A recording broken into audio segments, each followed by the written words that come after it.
Good evening. Welcome to the February 17th edition of the Downers Grove Village Council meeting. If you're joining us here in council chambers or at home, thank you. Good to see you tonight and hope you see us in the future. As is our normal tradition, we will begin this meeting with the Pledge of Allegiance. I pledge allegiance to the flag of the United States of America and to the republic for which it stands, one nation, under God, indivisible, and with liberty and justice for all. Barely made it on that one. Rosa, would you please call the roll? Mayor Barnett. Here. Commissioner Sadowski-Fugit. Here. Commissioner Gilmartin. Here. Commissioner Tully. Here. Commissioner Davenport. Here. Commissioner Sarver. Here. Commissioner Rowe. Here.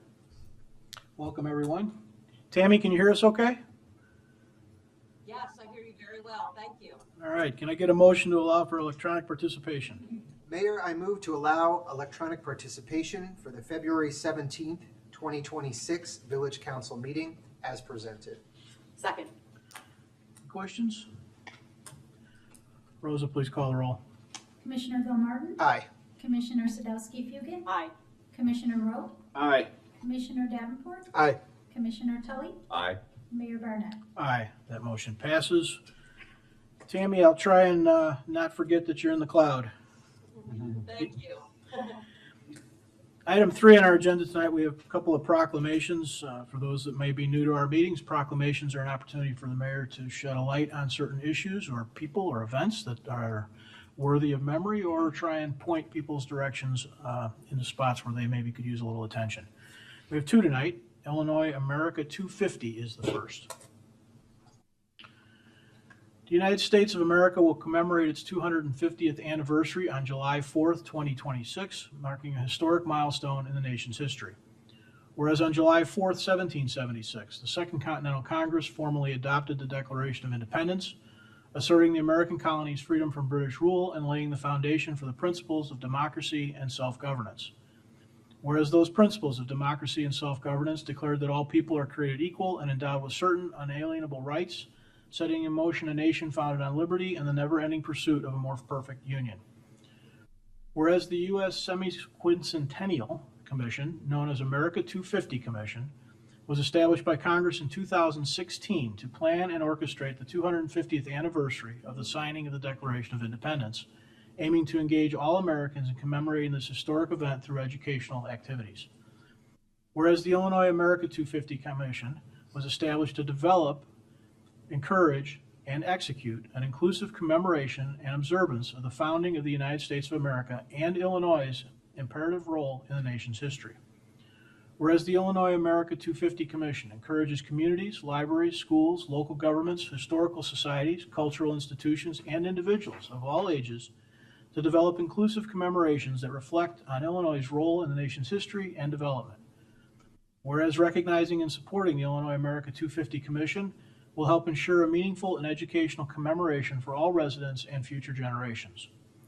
Whereas the commemoration provides an opportunity to reflect on the state's historical significance, honor the achievements of its people, and inspire civic engagement. Whereas the Village of Downers Grove hereby formally supports the Illinois America 250 Commission and its mission to commemorate our nation's 250th anniversary. Therefore, I, Robert T. Barnett, Mayor of the Village of Downers Grove, express my support for the Illinois America 250 Commission and encourage all Illinois communities to organize and participate in local events leading up to and culminating on July 4th, 2026 to celebrate America's 250th anniversary, dated the 17th day of February, 2026 at Downers Grove, Illinois. The second one this evening to celebrate Government Communicators Day. Whereas the role of government communications profession is to inform, educate, and engage their communities, increasing awareness and understanding around topics that affect the health, safety, and well-being of the community. Whereas Government Communicators Day provides an opportunity to acknowledge the hard work and dedication of communication experts, public information officers, communications directors, social media managers, videographers, photographers, graphic designers, event planners, and marketing specialists who inform, educate, and engage our community. Whereas robust communication in government adds to transparency, builds trust and community pride, and inspires residents to take action and be involved. Whereas government communication creates relationships, calls to action, builds awareness and understanding through storytelling, engages and fosters engagement on civic issues, and uses all channels to include people in critical decisions. Whereas it is essential to have strong communications in government because it is a foundational element of living in a democracy where citizens have trust in their government and the freedom to make their voice heard. Whereas residents, businesses, and guests alike depend on government communicators' critical role in times of crisis, emergency, and controversy, which can provide vital information and instill confidence in uncertain times. Whereas the Village of Downers Grove is proud of and has a deep gratitude and recognition for our government communicators' professionalism, dedication, hard work, commitment, enthusiasm, and sacrifice. Now therefore, I, Robert T. Barnett, Mayor of the Village of Downers Grove, do hereby proclaim February 20th, 2026 as Government Communicators Day in the Village of Downers Grove, and encourage all residents and businesses to thank the members of the Communications Department who have dedicated their careers to ensure the village has effective, impactful, and successful communication strategies that resonate and are relevant. And I encourage residents and businesses to engage with and avail themselves of the communication efforts of the Village of Downers Grove, dated the 17th day of February, 2026, Downers Grove, Illinois. I'd like to present this to our team.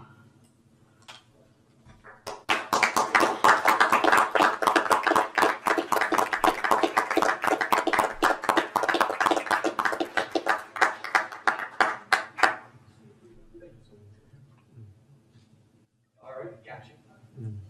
Okay, here we go.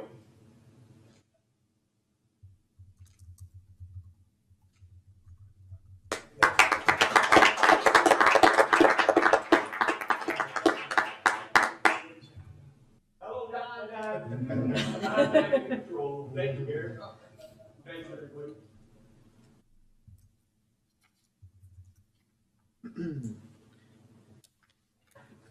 All right, thank you for that time. Item 4, minutes of previous council meetings. Is there a motion? Mayor Barnett, I move to approve the minutes of the Village Council meeting dated February 3rd, 2026 as presented. Second. Any comments from the council? Tammy, any comments or questions? No comments. Roll call, please. Commissioner Tully, Aye. Commissioner Sadowski Fugian, Aye. Commissioner Rowe, Aye. Commissioner Sarver, Aye. Commissioner Davenport, Aye. Commissioner Del Martin, Aye. Mayor Barnett. Aye, that motion passes. Item 5, public comments. This is the portion of the meeting where we take public comment on items not on tonight's agenda. As a reminder, at each agenda item, there will be additional opportunity for public comment. Any comments not on tonight's agenda, please come on down to the podium.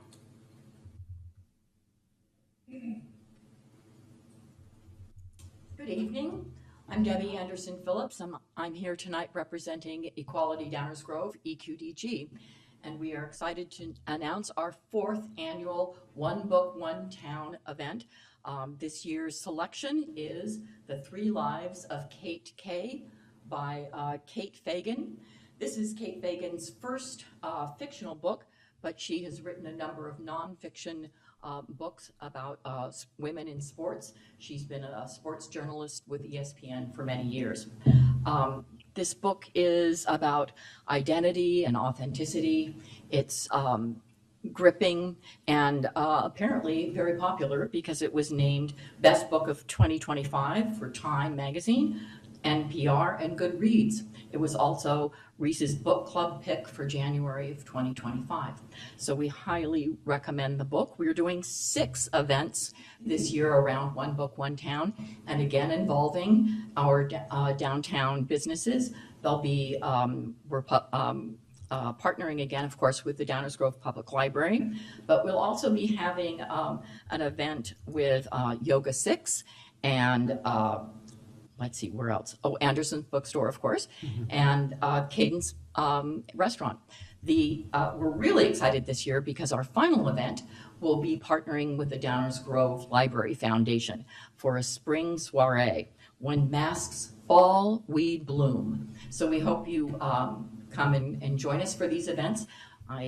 We are happy to give the commissioners a copy of the book that you can fight over and some copies of the flyers so you know when and where the events are. We hope to see you there. Thank you. Thanks, Debbie. Any other comments not on tonight's agenda?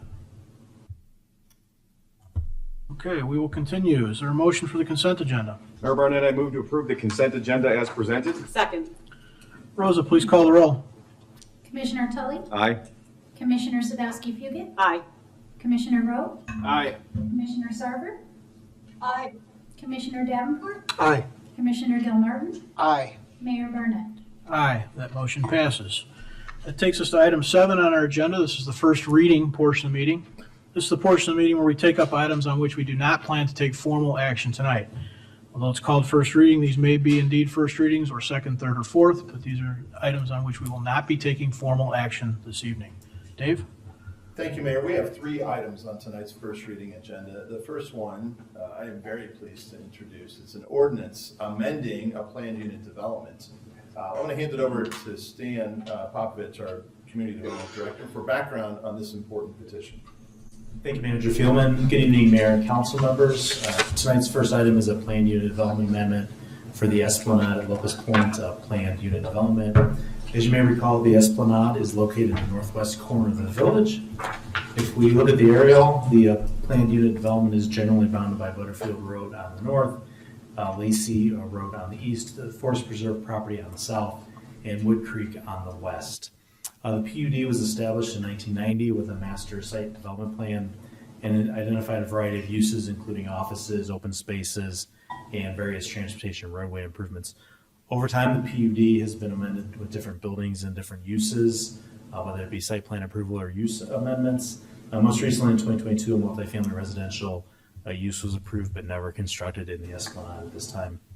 The original PUD did not anticipate a hospital, but market factors have led to the owner to consider hospital as part of the planned unit development. Should a hospital be approved as a use tonight, the applicant constructing the hospital would still be required to go through the entitlement process for the development, as it would impact the existing site plan and the previously approved site plan from 1990. The typical entitlement process would be looking at the site plan that was proposed, architecture, zoning bulk requirements, parking, traffic, and stormwater, all the items you typically see in an entitlement package.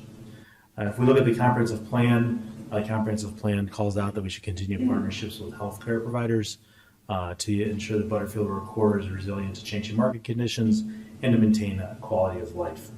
The Planning and Zoning Commission considered this petition at their February 2nd meeting and found that the standards for PUD amendment to add a hospital as an acceptable use in the PUD were met and recommended approval. I'm happy to answer any questions that council might have tonight, and we do have the petitioner here with us as well tonight. Thank you, Mayor. Thank you, Stan. I'll just add, Mayor, that while this technical petition is for not a particular hospital, there is a particular group behind this petition that we are very pleased to be working with to welcome them to our village. Thank you. Are there any comments or questions from the audience? Come on down. Thank you. Good evening, Mr. Mayor and Commissioners. My name is Kate Duncan, and I'm an attorney from Quarles and Brady. I'm here this evening on behalf of the Ann and Robert H. Lurie Children's Hospital of Chicago in connection with ORD 2026-11143, which is an application that's before you tonight for an amendment to the Planned Unit Development number 31. Hamilton Partners is actually the applicant for this application, and Mr. Phil Sheridan is here this evening on behalf of Hamilton Partners with me. Hamilton Partners owns the property in PUD number 31. Lurie Children's is interested in constructing a new hospital on the property owned by Hamilton Partners and has been working with Hamilton Partners on this possibility. However, in its initial diligence, Lurie Children's realized that neither PUD 31 nor the underlying ORM zoning district contemplate hospital as an allowed use. As a result, Lurie Children's was reluctant to further pursue the property as a contender for a new hospital or to develop specific and detailed plans for a hospital on the property without knowing whether the hospital use is a use that will eventually be allowed within PUD 31. Lurie Children's does understand that if this PUD amendment application tonight is approved, it still must file and seek approval of a separate and specific PUD amendment with a detailed development plan for its specific proposed hospital, including specific site plans, elevations, parking, landscaping details, stormwater details, all of which must then come back before you all for review and consideration. However, this first step, this initial PUD amendment, which will potentially acknowledge that hospital use is one that is permitted within the PUD, will allow Lurie Children's to proceed through the initial stages of development for that specific hospital without concern that the village does not want and will not contemplate a hospital use within PUD 31. So Hamilton Partners submitted an application package to you that specifically addresses all of the criteria for approval of adding hospital as an allowed use within the PUD. And Hamilton Partners and Lurie Children's believe that all criteria for approval of the PUD amendment to allow the hospital use have been met. I'm happy to review the criteria with you if that's something you want to go through, or if you have any specific questions on the criteria that Mr. Popovich has already set out for you. So Hamilton Partners and Lurie Children's both respectfully request that the Village Council approve the PUD use amendment to allow hospital as a permitted use within the PUD number 31. And we hope to be back before you with a full amendment for the PUD for the specific hospital in the near future. Thank you. Thank you. Thank you. Any other comments or questions from the audience? Okay, council comments, questions. Mike? Sure, I'll kick us off. I think hospital is an appropriate use. I think the standards have been met, and I enthusiastically support this proposition. Thank you. Martin? Sure. Thank you, Mayor. I'm going to echo the same sentiments in two parts. First, we have prided ourselves in this community on having a number of first-tier healthcare facilities which have only grown and blossomed to provide essential services to both residents of Downers Grove as well as surrounding communities.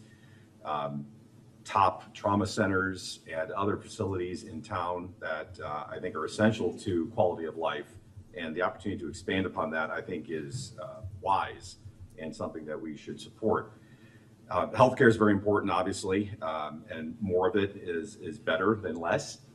So having additional facilities, particularly those for pediatrics, is super important in my opinion, and I'm sure in the opinion of many. With respect to the property in particular, it's important, as Stan mentioned, that we do remain flexible as market conditions change and needs change. And if you're going to look for a property in Downers Grove where a hospital would be a good place to situate one, I could think of a better place than this location. Yes, it has gone through a variety of different proposed uses, but this is one that I think is pretty exciting and one that I would like to see come to our community. I agree that it's consistent with the comprehensive plan and more specifically with the criteria for zoning map amendments and plan unit development standards and amendments under 2812-040C6 and 2812-030I of our municipal code. That's part one, the technical part. The second part is just a bit of personal privilege, Mayor. The first apartment that my wife and I lived in was located at 215 East Chicago Avenue. And some people who are familiar with the petitioner behind the petitioner will know that address very well because that is now the location of Lurie's Children's Hospital, or it was first Children's Memorial Hospital, but then became Lurie's Children's Hospital. And I was very excited about that at the time. Not that I lost my apartment building or my apartment, but the fact that what used to be above Eli's Steakhouse was now going to be a world-class pediatric facility. So I'm very equally excited about the petitioner behind the petitioner, so to speak, and would be thrilled to welcome their investment in our community and thank you in advance for doing so. Thank you, Mayor. Thank you. Anyone else? Leslie? I'm going to echo the sentiments of all of my colleagues. This is a good opportunity. I'm sure that as we've gone through these revisions over the years, that we probably did not imagine we'd have another large hospital that would want to build on one of these sites. And it is a good location in terms of the highways. You know, there will be plenty of ingress and egress. And so it is definitely very much in compliance with the comprehensive plan and will absolutely add just positivity to our community, add jobs, everything. So I think this one makes sense and I look forward to moving forward with it. Thank you. Anyone else? Chris? Yeah, I don't want to duplicate, but I just want to echo my support for this. I think this zoning change makes perfect sense in my mind, and I would like to see all of us state what we think about it so that we can quickly move forward with this as quickly as possible. So I am in full support of this and look forward to seeing the future development. Appreciate Hamilton Partners as well. I think they came up before us last time with some flexibility that we allowed. So kudos to my colleagues here in Former for working with developers in that way. And I'm just thrilled that this is going to be a world-class facility in a world-class village. So thank you for your petition, and let's get this thing going, and let's go. Thank you. Rob? So ditto all around, and I look forward to supporting this when it's back up next week. Thank you all. Yeah, I won't repeat my colleagues. Mike, you got anything else? Tammy? Oh, geez, thank you. I wrote Tammy on the top of my sheet. It didn't do any good. Tammy, I'm sorry. I was about to start it and forgot you. That's okay. Ditto to everybody. And also, one of my first thoughts were I was excited to hear about this. And my second thought was where? And then when I heard the location, I agree with Commissioner Tully that there couldn't be a better spot for it. And I too support this initiative. And thank you to those that got the wheels turning. Thank you, Tammy. Thank you, guys. I was just going to reflect a little bit on the process for those who may be watching at home. This is in a PUD, and we do our comprehensive plan. And those are really important things because they help guide these decisions. They tell the community, they tell potential people who want to invest in our community about what it is we think we might have in mind, what the process is. Is it an understandable, manageable process? And PUDs are a great tool because they have some flexibility and they have opportunities for amendment. I won't bore everybody with PUDs, but I just want to encourage everyone who's watching at home and watching this meeting to reflect a little bit on our comprehensive plan. There's a lot of good information there. You were part of making that comprehensive plan. Ultimately, it came down to this council, the one prior, to decide exactly what went in there, but it was intended to be a long vision planning document. It helps guide these kind of decisions. So when people say, how'd that happen? Or why did that happen? Or I thought this was already settled. A lot of it comes from that. It's an important thing to understand. And this is, I think, a perfect request for a PUD and frankly, a perfect reason for having PUDs to allow this kind of flexibility. I'm in full support of this when it comes back to us. Anything else? All right, well, lastly, thank you to the petitioners. We appreciate your continued interest in Downers Grove and your continued desire to be part of our community. Thank you, Mayor. Moving on to the next item. Tonight will begin the last step to establish special service area number 14 for the Talon Preserve subdivision. As you may recall, the Talon Preserve subdivision is in the northeast corner of the village at the intersection of 39th and Cumner. It was formerly a single site that held radio antennas. It has been since approved a 38 lot subdivision that was approved in September of 2025. The 38 lots consist of 35 single family lots and 3 outlots. The outlots contain a stormwater management system and open space. The proposed SSA will serve as a safeguard in the event the homeowners association cannot or does not maintain the subdivision's common detention areas. And the village would be able to levy a special tax on the property owners within the subdivision for the maintenance of the common areas if the village has to maintain those areas. Like I mentioned, tonight's the final step in one of the processes here. It's been a process since October when the SSA was first proposed. A public hearing was held in December, and the adoption of the SSA is planned for March 3rd. Mayor, I'm happy to answer any questions that you or the council might have. Thanks, sir. Thank you, Stan. Any audience comments or questions on this item? Council comments or questions? I have a question. Chris, go ahead. Yeah, Stan, could you share just what are the types of things that could possibly fall onto the village if they didn't do what they say they were going to do? Like, what are the types of landscaping and keeping this cut, I'm sure, but anything that you can share that we might not be thinking of? So over time, let's say one of the basins was filling up with silt and they weren't maintaining it. And then we could go and say, hey, the plan said you have to have so many cubic feet of stormwater detention and we're at a lesser amount now and it's time that you have to maintain it. And if they did not, they would move through the process to remove the silt.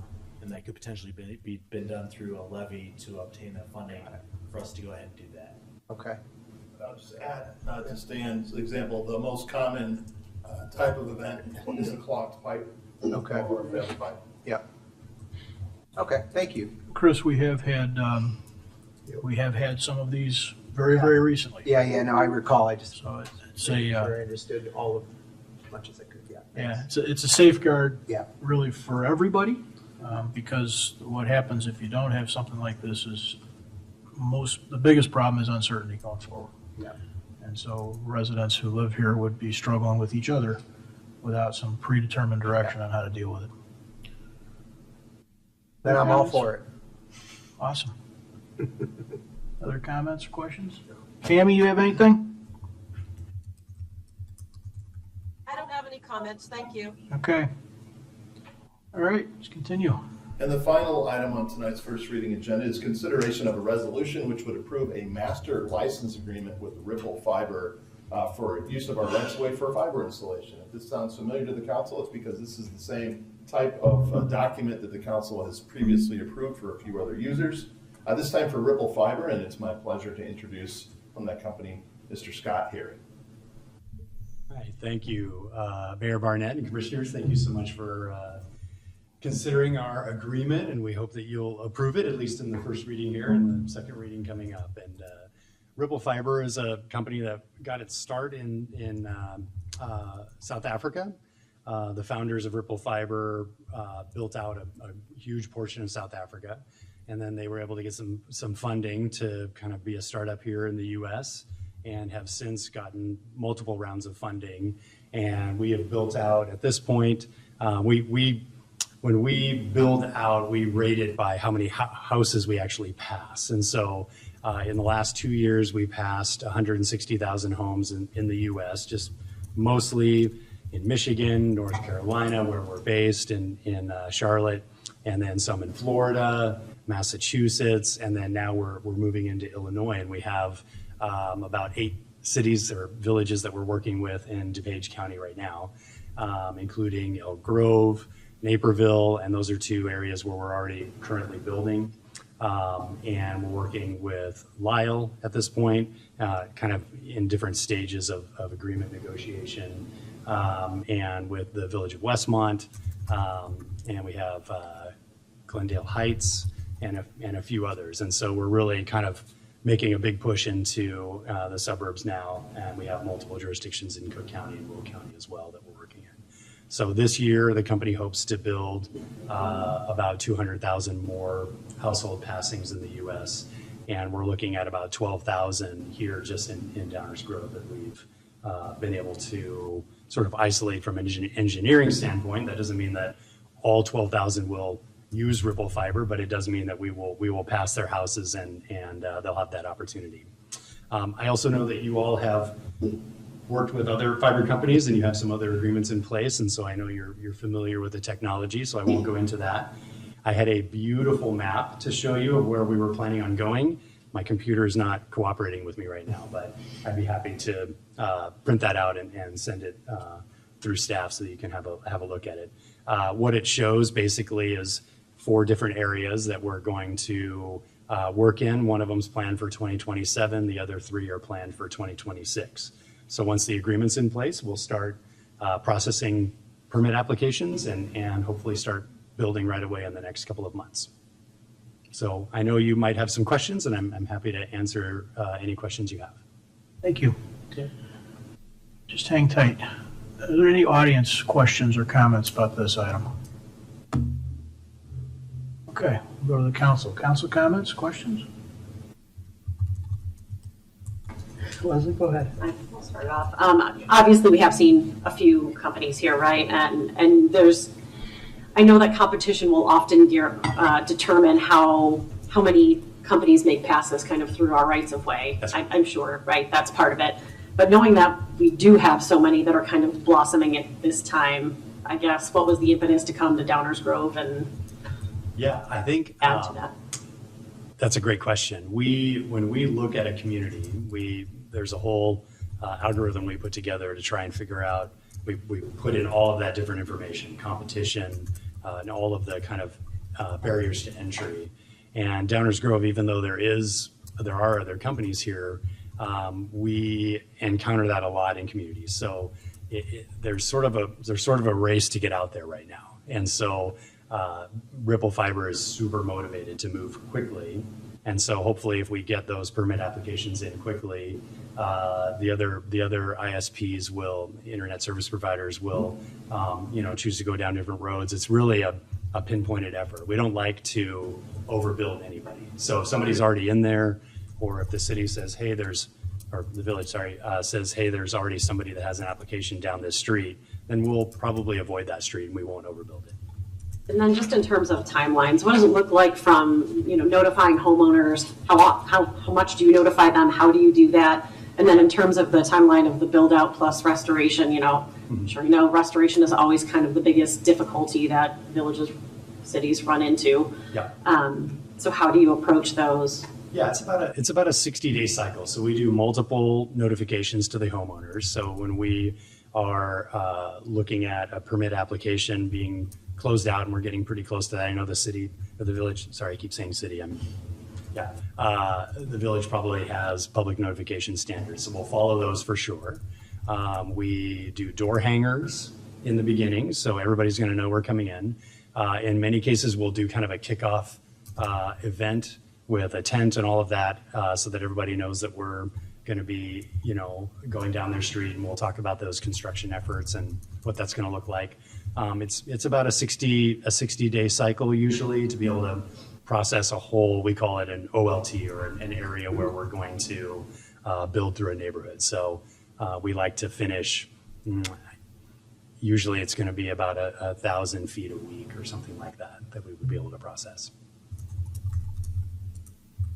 And then I've got a lot of questions. Yeah, and then just the restoration, right? Restoration. And what happens if maybe it doesn't meet the homeowners in the area, their standards? So what does that kind of process look like? Yeah, so we're on the hook for everything. So a lot of times right-of-way designation, where it's a legal right-of-way, is not exactly where the homes think that their yard stops and the right-of-way starts. So we really like to pinpoint where those right-of-ways are, and we'll do a lot of surveying to make sure if there is going to be an encroachment into somebody's, yard in some way because the right-of-way boundary is there, we would definitely work with that homeowner and make sure that any kind of restoration meets their standard.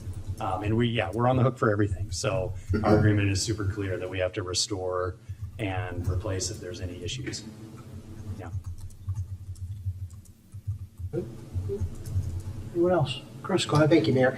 Thanks for coming. Yeah, absolutely. You talked about the map and sort of targeted locations. Can you give us just general ideas in terms of where you might be thinking of starting, and then how many households each of those areas? I think Downers Grove is big enough. We're just trying to understand to what scale you intend to come in. Yeah, so we have started in Naperville already and Elk Grove. So we'll be, and I'm trying to remember whether that's sort of like northeast or to the Kind of west. Well, Elk Grove is Naperville's west. Yeah, Grove one is north. west, one is northeast. Yeah, so we would be kind of coming that direction. So we're starting that way and coming through those areas. And so we'll start in those, in kind of wherever those borders are with Naperville and Elk Grove. That's where we'll start to come in. But it also depends on how quickly we can get applications approved and processed. If we get something approved and processed, we're gonna start right away in that area. So we do like to sort of keep continuous lines going, because it just kind of makes sense from a construction standpoint. We want to have our crews sort of deployed in areas that are most efficient. So, but not necessarily contiguous. Not necessarily. Okay. No. So we'll, and it also depends on where we're going to bring in fiber from, somebody like Crown Castle or Lumen, these fiber providers where we can get, and we call it light. We got to bring light into the community. So if we're bringing light from one direction for one community and another direction from another community, we may build based on how quickly we can get that connection in place. So. Yeah, I'm sorry, that was sort of a great answer. No, that's okay. Really, it's a kind of a work in progress, and it all is based on how quickly we can get into the community to start building, and we prioritize that way. Okay, thank you. If you don't mind, we'll just jump in a little bit. Yeah. So we'll get the map from Ripple next week. We'll circulate it, and we are familiar with those sort of trunk lines, if you will, and we'll be able to get a clear picture for the council. As a good time for an update, the other providers. One is working on the south side near Fairview and 75th, and that neighborhood kind of working their way north. The other is working in the Washington Park area, working their way along Ogden Avenue, east and west, both sides. Thank you for that, Dave. Thanks. So we'll Mike. leave those guys out right away. Yeah. Mike, go ahead. Is, a question more for staff. You just mentioned two areas where the work's going on. Are those with the companies that we've approved, or are those with AT&T, T-Mobile, and others that maybe already have state rights to come through that we don't get to approve? I didn't, the ones I mentioned are two of the companies that have been approved by a local Downers Grove master license agreement for the right-of-way. That is Easy Fiber and Lumos. Our understanding is perhaps because T-Mobile, now T-Fiber, has acquired Metronet as well. We'll see if Metronet actually pursues or they'll let it go with just Lumos. AT&T has had fiber in town for many years, and they recently have become active expanding their fiber network, but they are operating under a statewide franchise agreement that was issued over a decade ago, maybe even closer to 2 decades ago. So that one did not come before the council, but it does go through the same permitting process as the others. Yeah, so we have records, we know where they're working as well. We do. Okay. Yeah, so more options for our residents is certainly a welcome thing. So I'm glad that you're here for sure. Are you, in terms of actually doing the underground utility work, are you doing that yourself, or are you contracting out to have that done? We hire contractors to do the construction, but we'll manage all of that. Yeah, so how does that oversight look? We have a team of about 6 people that are in charge of permitting and construction and engineering for this area. So we'll have 2 construction managers who are overseeing our vendors to do the work. And so we'll choose vendors for the area based on whether or not they already have a relationship with the village, or if we've worked with them in the past and they. So, yeah. And on the state point also, we are registered in Illinois as a competitive local exchange carrier as well. And so we have that state designation as well. So.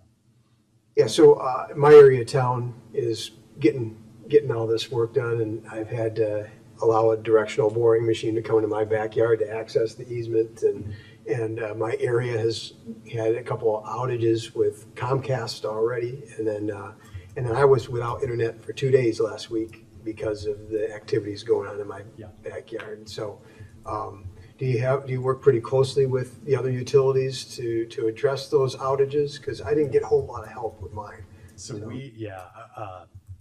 so we have a whole department that will respond to resident issues. So if your internet goes out and it's pretty obvious that we have Ripple trucks around and it was maybe us that did that utility strike, then we respond within 24 to 48 hours to make sure that whatever it is repaired. So just curious, because this is kind of the genesis of some of my questioning regarding the subcontracting, right? So because all I see in my area are this subcontractor. So I don't, other than the fact that a certain company went and puts a couple signs in the area saying, hey, we're coming soon. Yeah. All my interaction is with this subcontractor. So I'm wondering. Yeah, it can get confusing. We will go into the neighborhoods and do our door hangers. So the residents will know that Ripple Fiber is in construction. So if there is an internet issue or we cut a line, or we hit a water line or a sewer line, these things happen really seldom, but they do happen.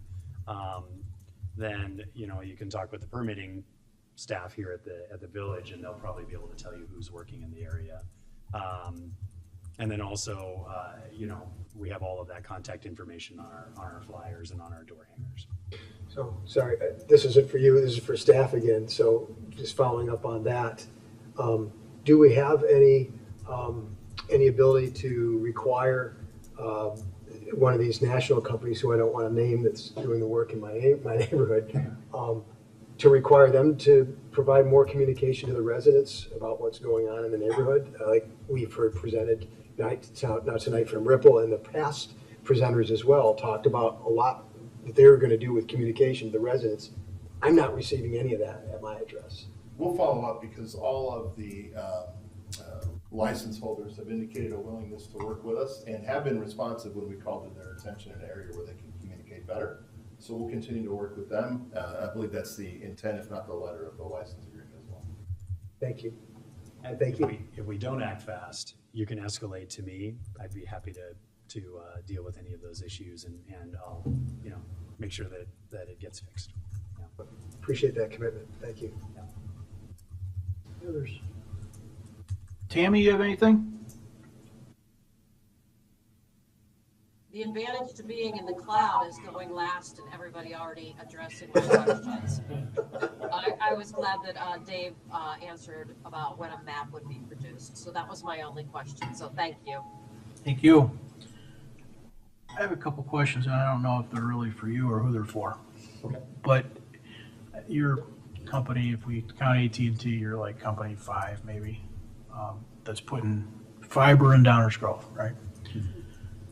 But if I understood what you were saying before about where and about looking at maps and looking at competitors, is it really added choice for the residents of Downers Grove, or is it one alternative service? So, and if it is added choice, how do you manage a situation where 5 of you want to run down the same street? I thought I heard you say that if somebody's already there, you likely pick a different street. That doesn't really sound like added choice for the residents of Downers Grove. So how speak to that a little bit? Yeah, I think, a good way to answer that is that it depends on what kind of what the impetus is of going into the neighborhood. So if it's really dense, like apartment complexes, it's possible that you could get 2 or 3 going into that area because there's enough market there to be able to, eventually get our money back and make profit. And so the only places where we would overbuild is if we had a clear direction that there was a good market there and that we would be able to secure customers. I think it's pretty unlikely that you would get more than 3. That would be something that I've never seen. In my own neighborhood, I live in Denver. I have Google Fiber just put their line in our neighborhood, and then one other smaller ISP came in. And I know there are many, just like here, there's many ISPs that are all building in the area. So I don't expect any more than just Google Fiber or this other company in my neighborhood. It's pretty unlikely. So, there's only so much market. Yeah. And we expect when we pass homes, if we pass 100 homes, we're looking at somewhere around 10 to 20 of those 100 using Ripple Fiber. So that's kind of how we look at it. So each of your goals is to move fast. What's that? Each of your company's goal, not Ripple, but the others probably too, is to move quickly. Yes. That's a little bit of a land grab. It is a land grab. That's Yeah. exactly what Okay. it is. Yep. And so a lot of times we'll hear that there are more ISPs in the area, and we'll just move to another community because it doesn't make sense. But Sure. in Downers Grove case, there's 12,000 opportunities for us, and so we want to capture as much of that as we can. Okay. Any other questions? Mike, go ahead. Good follow-up, just curiosity question. The piping that they're putting in, the flexible piping they're putting in that you run the fiber optic through, do companies ever share in that raceway? Or is it necessary to run a whole separate conduit for every fiber optic line? The companies don't like to share. Yeah, that's because that's an asset that's useful for that company. We have shared in the past. Sometimes a company will have already put in conduits that are empty, and they did that because they knew that would be valuable property, so they'll lease that conduit to us. So we've done that with Lumen is one of the companies that we would lease duct from. But usually, unless we're all already opening a trench and we're all putting in conduit at the same time, it's pretty unlikely that we would put some in for our competitors unless we had some kind of lease agreement or a share agreement with them. Yeah. Thank you. Yeah. Chris? Yeah, just to follow up on what the mayor was asking. So you talk about the number of houses you look at around 100, every 100 houses you're looking, you said, I don't know, 20? Yeah, 10 to 20. So is that considering you being the only provider up that street, or, because you mentioned like you probably wouldn't if there were 3, but if there was one other, you might consider that? I'm sure you model all that out, but. We model it out and, I'm sorry, go ahead. No, that would just trying to, I guess what I'm trying to understand or maybe clarify is, it's not that you're looking for only blue ocean, only untouched earth, right? So I'm just trying to get a sense of, maybe it's a percentage of how much of your wire runs parallel to a competitor's wire. Is it most? Is it half? Like, just to get a sense of, to Mike's point about choice and what our residents can expect. Yeah, I think you could probably count on, like, with so many groups jockeying for all of the market that's out there, I would think that you could count on probably 2 ISPs in a neighborhood more regularly. I think 3 is less likely. Okay. And so when we look at a neighborhood, we want to guarantee that we'll be able to get a 10% on our investment, or 10% on the number of homes that we're passing. Right. And so between 10 and 20% is what we shoot for. So if we're looking at a neighborhood and we don't think we're going to be able to get that, we won't go down that street if there's already competitors there. Okay. If that makes sense. I don't know. Unless, no, it makes perfect sense. I would, this is very interesting to me. Yeah. Unless you're bringing pipe to another neighborhood, I assume you would patch through one just to get to the other, work your way around. Yeah, that's an interesting point. So we might just bore through a neighborhood and to get to the one where the other competitors haven't gone. Interesting. Yeah. Okay. Yeah, that could happen. Yeah, absolutely. So 2 is about what our residents could expect once the 700 of you come through and get your permits. Exactly. About 2 is what they could expect. Okay. So I would say I like say that. 2 and, Yeah. and maybe 3 if Maybe there's 3. dense, like kind of dense housing, multifamily housing. Okay. Appreciate you sharing that. Thank you. Yeah, absolutely. Yep. Mike, go ahead. Yeah, I do hope that most residents get a choice of 2. I would not want 3, because I don't, how many of these big honking machines do I want coming into my backyard and then tearing things up and knocking me off again? But we do have the choice of traditional cable. We do have the choice of cellular options as well, that I know some people are doing. So adding this is a real benefit to our residents. And so I'm glad you're here. I'm glad that we're such an attractive place to be. Yeah. We all know it is. It's great that other people figure this out. I don't know why it took so long, but we're glad you're looking to move forward. So thank you. Yeah, we're excited about it. Glad to move forward. Anyone else? Thank you. Okay, thank you. That is our first reading tonight, Mayor. Thanks, Dave. Enzo, we got an attorney's report? I do, Mayor, thank you. I have 2 items tonight to present. The first is an ordinance approving an amendment to PUD number 31 to add hospital as an allowed use. The second is an ordinance establishing a special service area number 14 in the village. Both items will be on the March 3rd active agenda. Thank you, Mayor. That is all I have. Right. Thank you. Item 9, our manager's report. Just as a preface to this, before I hand it over to Dave, most of the folks in the room probably know what this is. This is a continuing dialogue between the council mostly on subjects that are a little longer range planning. We did this a lot with guiding DG. We're doing it on some high priority action item things. I say that simply because if you're a petitioner, while you're welcome to stay, don't feel like you have to.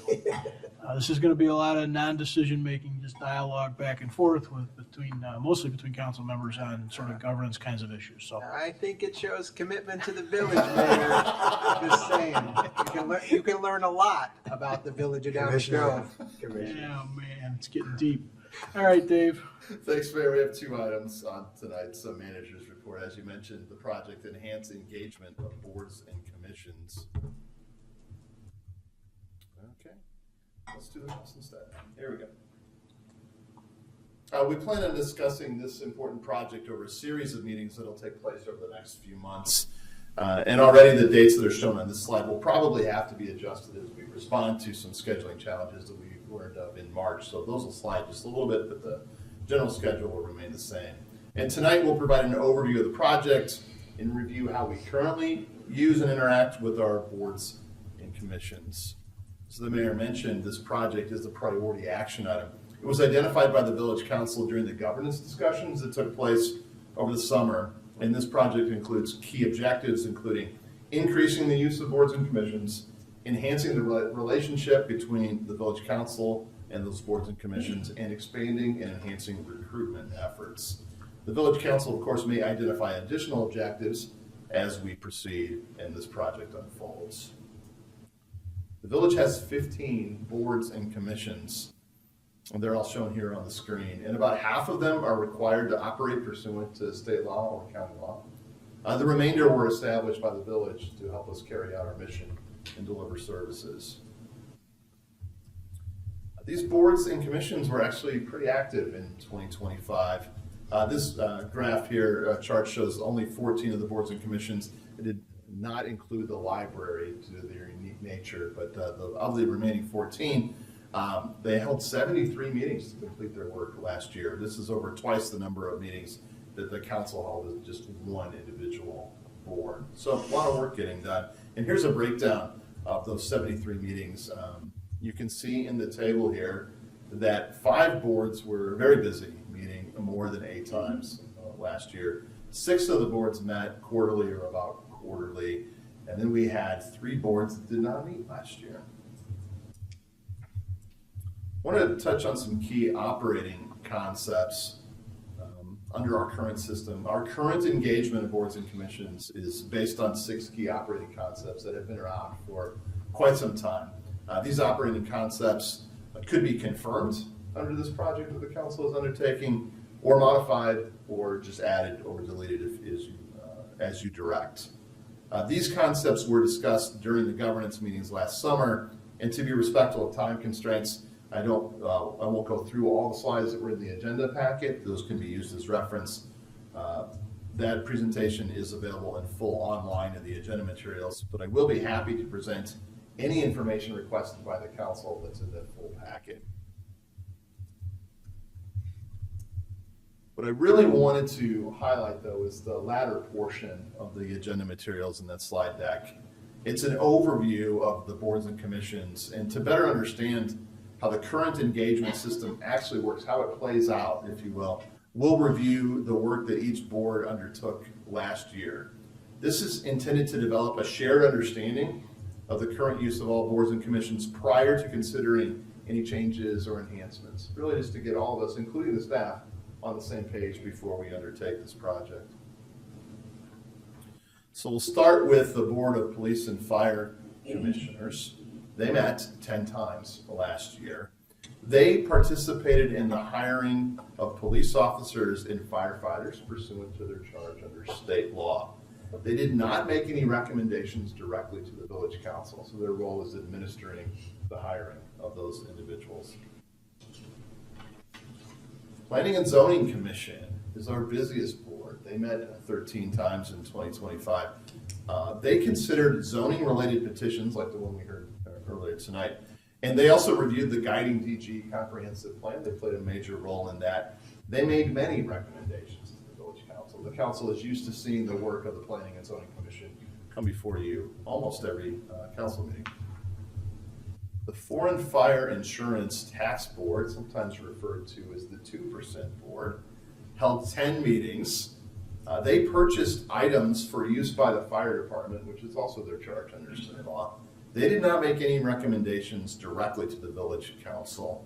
I also wanted to point out that the appointments to this board are not made by the mayor nor the village council. I am prepared if somebody were to ask me to explain the foreign fire insurance and that tax and fee. So if somebody throws that one at me, I'm ready for it this time. The Fire Pension Board as well as the Police Pension Board, they each met 4 times last year, and they made decisions related to administering the pension funds and awarding retirement benefits. The recommendations they make to village council were centered on the annual required contributions that the village makes to those pension funds. But most of their work is administering and managing the pension funds.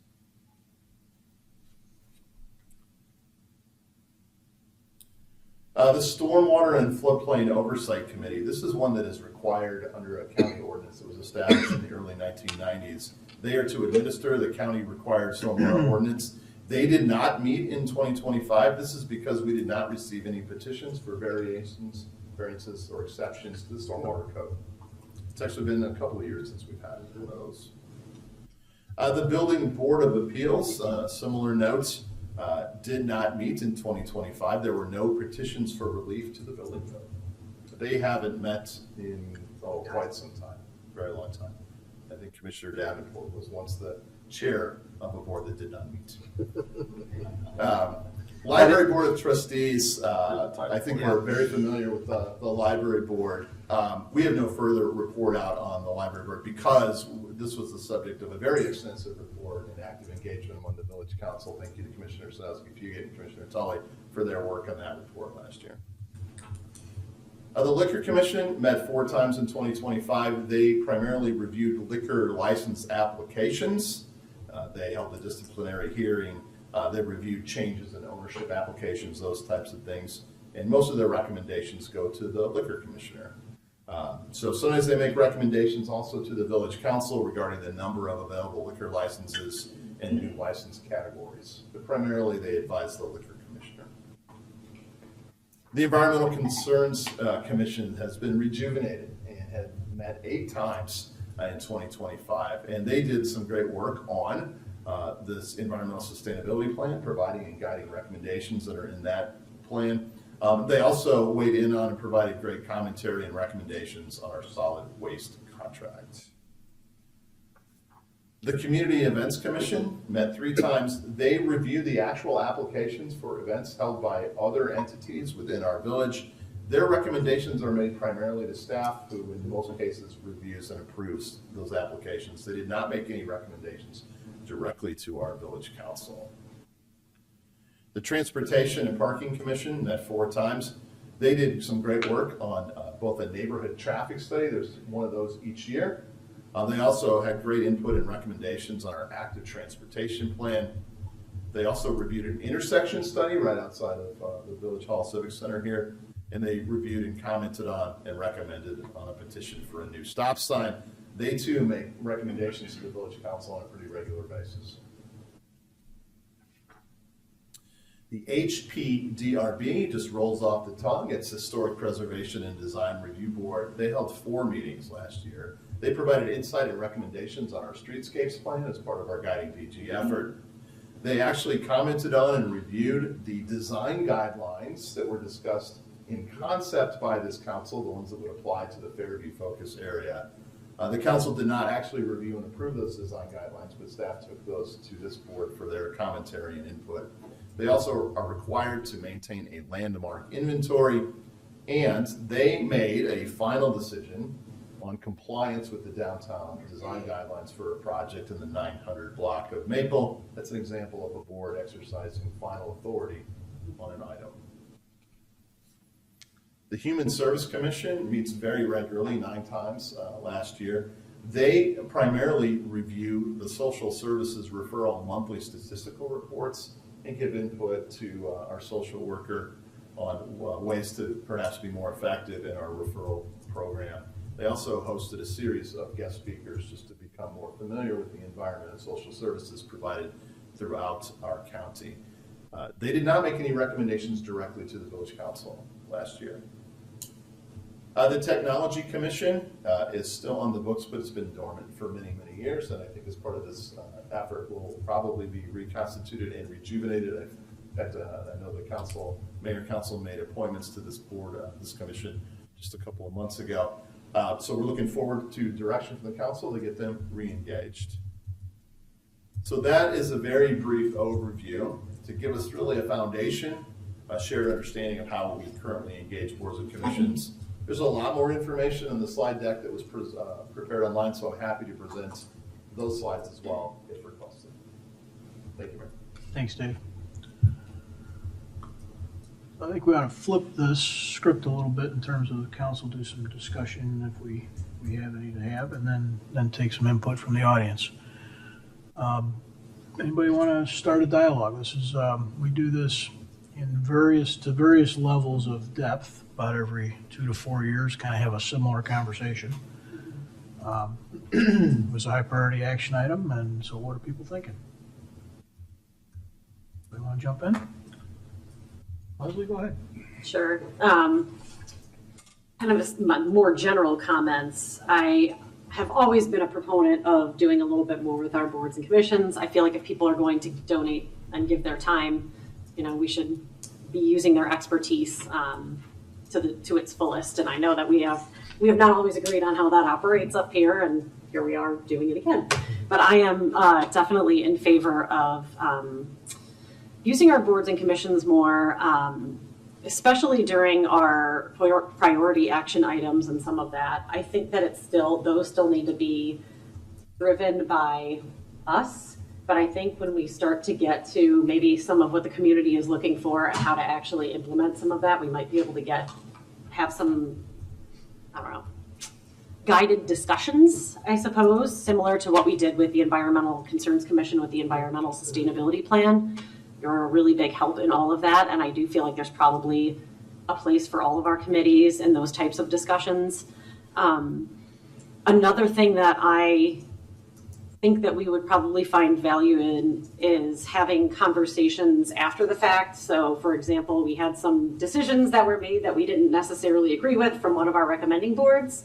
And in some ways, I think it might be good to have a back and forth a little bit with them. So whether it be somebody that the mayor decides to have a conversation about kind of how we got here and why, and maybe what we're looking for, and improving those relationships.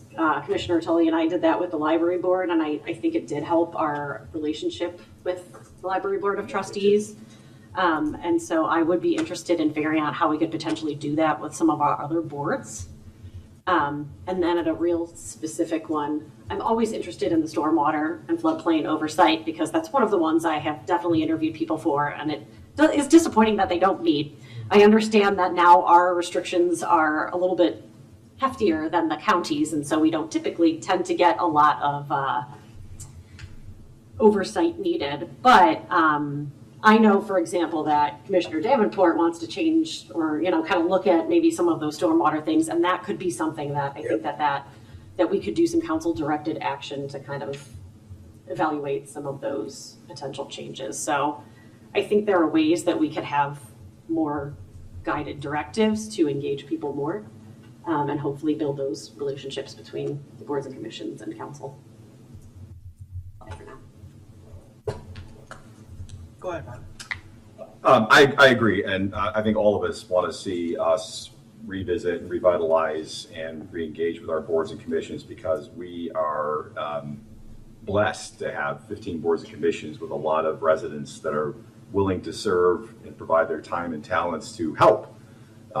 And among other things, it also is a great way to spread communication, to generate a bunch of basically who are ambassadors for the community, for the village, because they are dialed in necessarily more deeply into different things that are going on and are able to help disseminate information and also receive information, the antennae in many respects. So it's a great tool to have.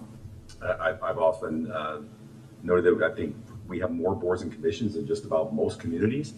So I want to start there, because it's always worthwhile taking a big step back and saying, okay, do we need all these boards and commissions? So I'm glad that staff broke down we have some that we must have. They're required by statute. They must exist even if they never meet. We must have them, and unless Springfield changes the law, we're going to have that board and commission. And then we have the ones, and we have a good number of them that we create. I mean, for example, we have a liquor commission. We don't have to have a liquor commission. The liquor commissioner, who happens to be the mayor in our community, could do all that him or herself. But it's worked very well to have a liquor commission for a number of reasons. I think that none of the ones that are listed here after the liquor commission, I personally think we don't continue to need. I think all of them would serve a function, even if they only meet periodically for certain periods of time. But let's face it, there's always this cyclic nature of when boards and commissions meet. Things change. Stormwater was very different 15, 20 years ago than it is today. Technology was very different 15, 20 years ago. So things change, and the boards and commissions have to change too. We have eliminated boards and commissions. Conspicuously absent is community grants. I mean, that used to exist and thrive and meet regularly, but things changed. Priorities changed, direction changed, and so there was no longer a need for it. So one thing I just want to plant in everyone's mind is do, if you haven't, I'm sure you have, give some thought to, of the ones that are Village of Downers Grove initiated, do we think we still need them? Personally, I think yes. Are there any others? That's probably a broader conversation. But I think that we have this great toolbox that provides a lot of benefits to us. And I agree with Commissioner Sosky-Fugate that I think there are ways that we can engage with them.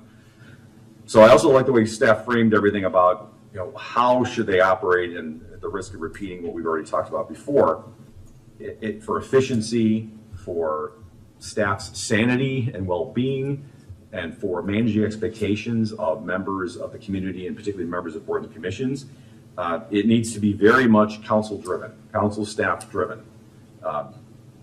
And that can come in two different ways, either because somebody files three ways. Somebody files a petition, it has to be addressed by that board or commission.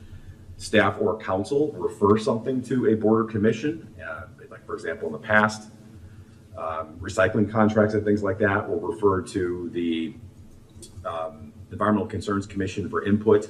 And there are obviously a lot of things that we're doing now with our new initiatives there that environmental concerns could provide some input on or further analysis, but that should always be council driven.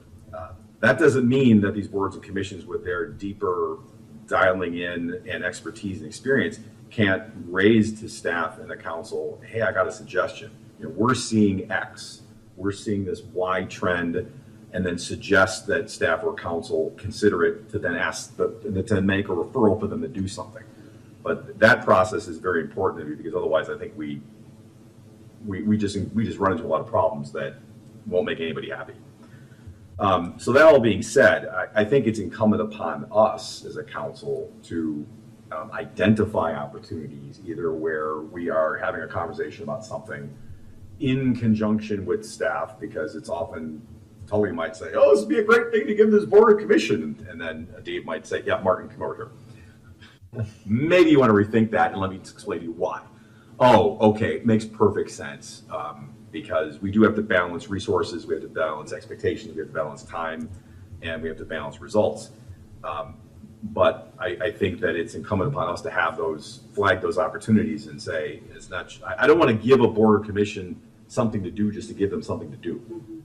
That we shouldn't be doing. We should have something that we're going to do anyway, where a board or commission could serve as an opportunity for extended or deeper public input, for further assessment based on their focused expertise and experience.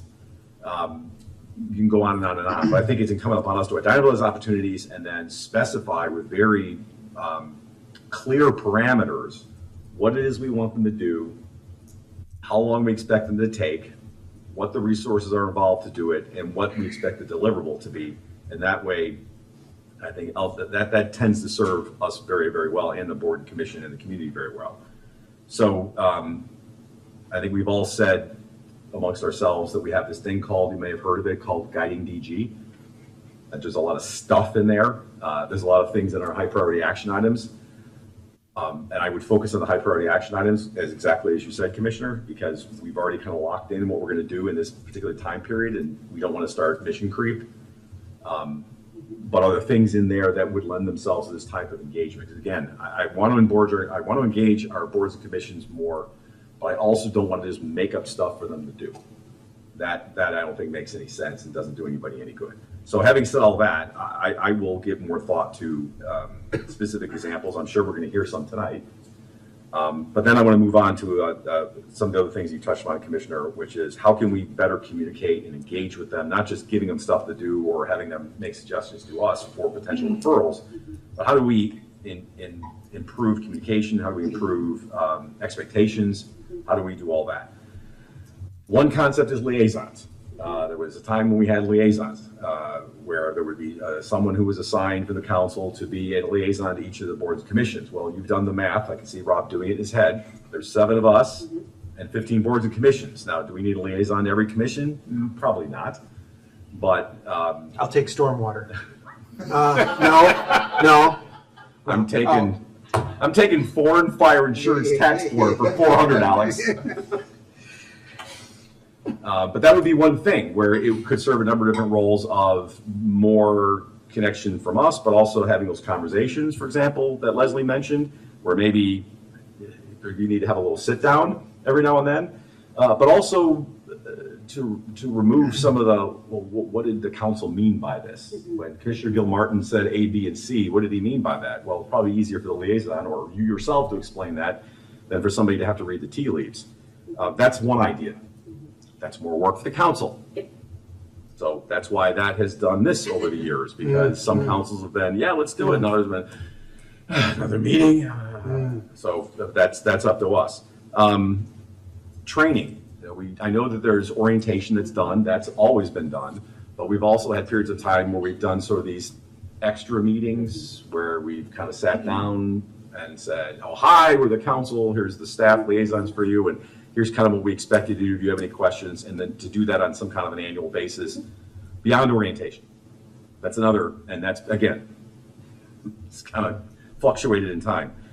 And then we've had, even one year, we had this big super retreat where we had spent a half a day off-site and with all the boards and commission members, the village council and staff, and had this, I thought it was very positive, but also something that was resource intensive, time intensive to go through all that, which is probably why we don't do it all the time. But those are just some things that in the past have worked. I'm sure there are things that we can think of in the future that would be even better. So I'm looking at it from all those different facets. One, what do we expect from the board? And do we need the board? Do we want the board? If the answer is yes, yes, yes, then what do we expect for them? Number 2, make sure that they understand what their lanes are that they have to swim in, picking up on the earlier comments, and what we expect of them. And then what can we do to be more engaged on a communicative basis in terms of whether it's a liaison or something else.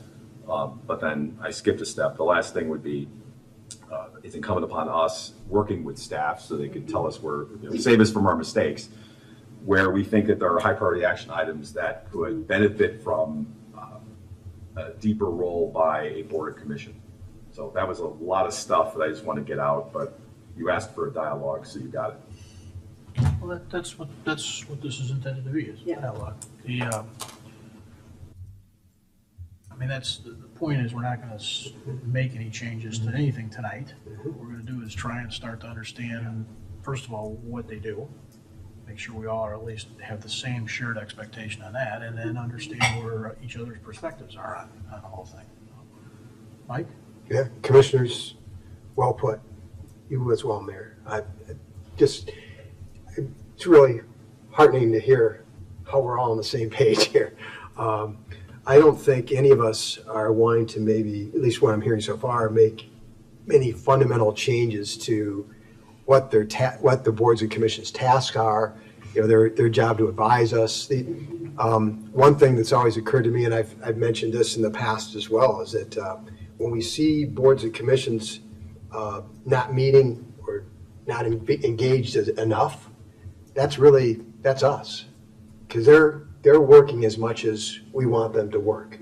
And so it's up to us with staff, well put, to ask them for the work and give them clear direction on what to do. So many great things mentioned. No matter what happens in this process, I think these ups and downs that Commissioner Tully mentioned, it would be fantastic if we could somehow fundamentally change the way we think about engaging our boards and commissions in a way that is enduring, right? That doesn't depend so much on the mix of the day. Yeah. It becomes just part of the process. So, just thinking about, technology commission, right? We could have had them spending some time thinking about the what the effects of all the fiber optics installations are going to have on the village, just to give a little more background to us coming into it.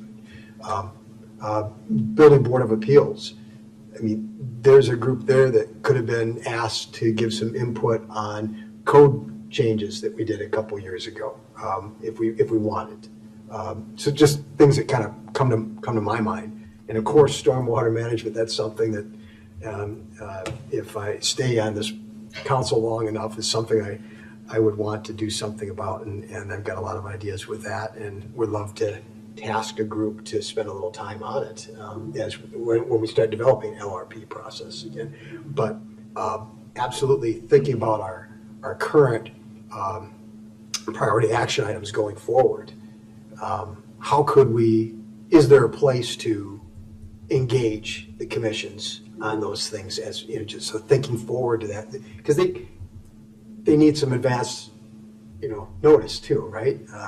So they can schedule their lives, especially groups that are not used to meeting as often, right? So I can see if we have a group that is used to meeting once every quarter, and we're about to task them with more work, I mean, is that current board or commission going to be good with that? Because who knows? That may not be what they signed up for. So we're going to have to be cognizant of that as well.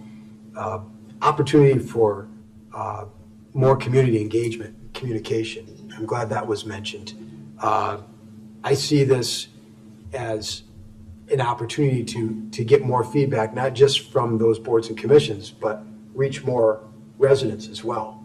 More meetings going on, and more in-depth discussion at that base level could help get more people interested and involved.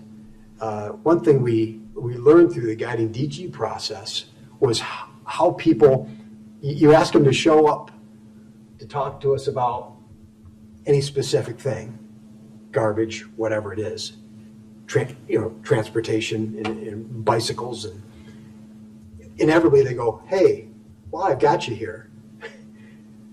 I've got an issue in my neighborhood, or with some service. So increasing those opportunities for engagement will just help inform us, I think, going forward on the topic that they're assigned to, but in other things as well. What else did I want to say here? The training that's going on, I don't know what to say. I know that that these folks are getting trained in what's expected, but yet we still have this ongoing issue, in my opinion, sometimes things coming to us that were difficult decisions, and ones in which a board or commission did not recommend what staff was recommending, and now it comes to us, and maybe false hopes been given, maybe different wrong expectations were given as a result of that work at the planning, or at the board and commission level, that kind of made things more difficult for us to do our job, because they didn't really do their job in the way that we would have expected them to, or at least the way I would have expected them to. So how we can make that all work better, bringing back the super retreat sort of idea, that seems like a fantastic idea to me. Getting everybody in the room at the same time and just talking things out. I mean, it seems like a fantastic idea. I'd love to see that happen again. And maybe there's some sort of mutual training sessions that are going on, which I think you were alluding to, Commissioner. Sounds like that's all could all help.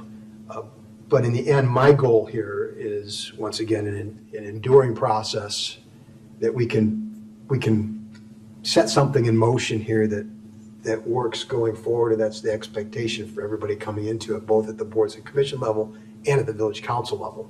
Because I think things are working right now based on what past councils kind of set up, and some of it good, some of it could be better. We're always striving to make things better here. We should never be satisfied with the status quo. So I think this goes right with that. I'm really glad we're having this conversation, and I appreciate staff's work on this too, trying to bring us all up to speed on, and not only the council, but the community too, and what these boards and commissions do, why they exist, and what their parameters are. So I appreciate that, because I think it's fundamental for us moving forward. And I know this was really helpful to me. So constant learning process on the village council. So thank you very much, and look forward to further conversation.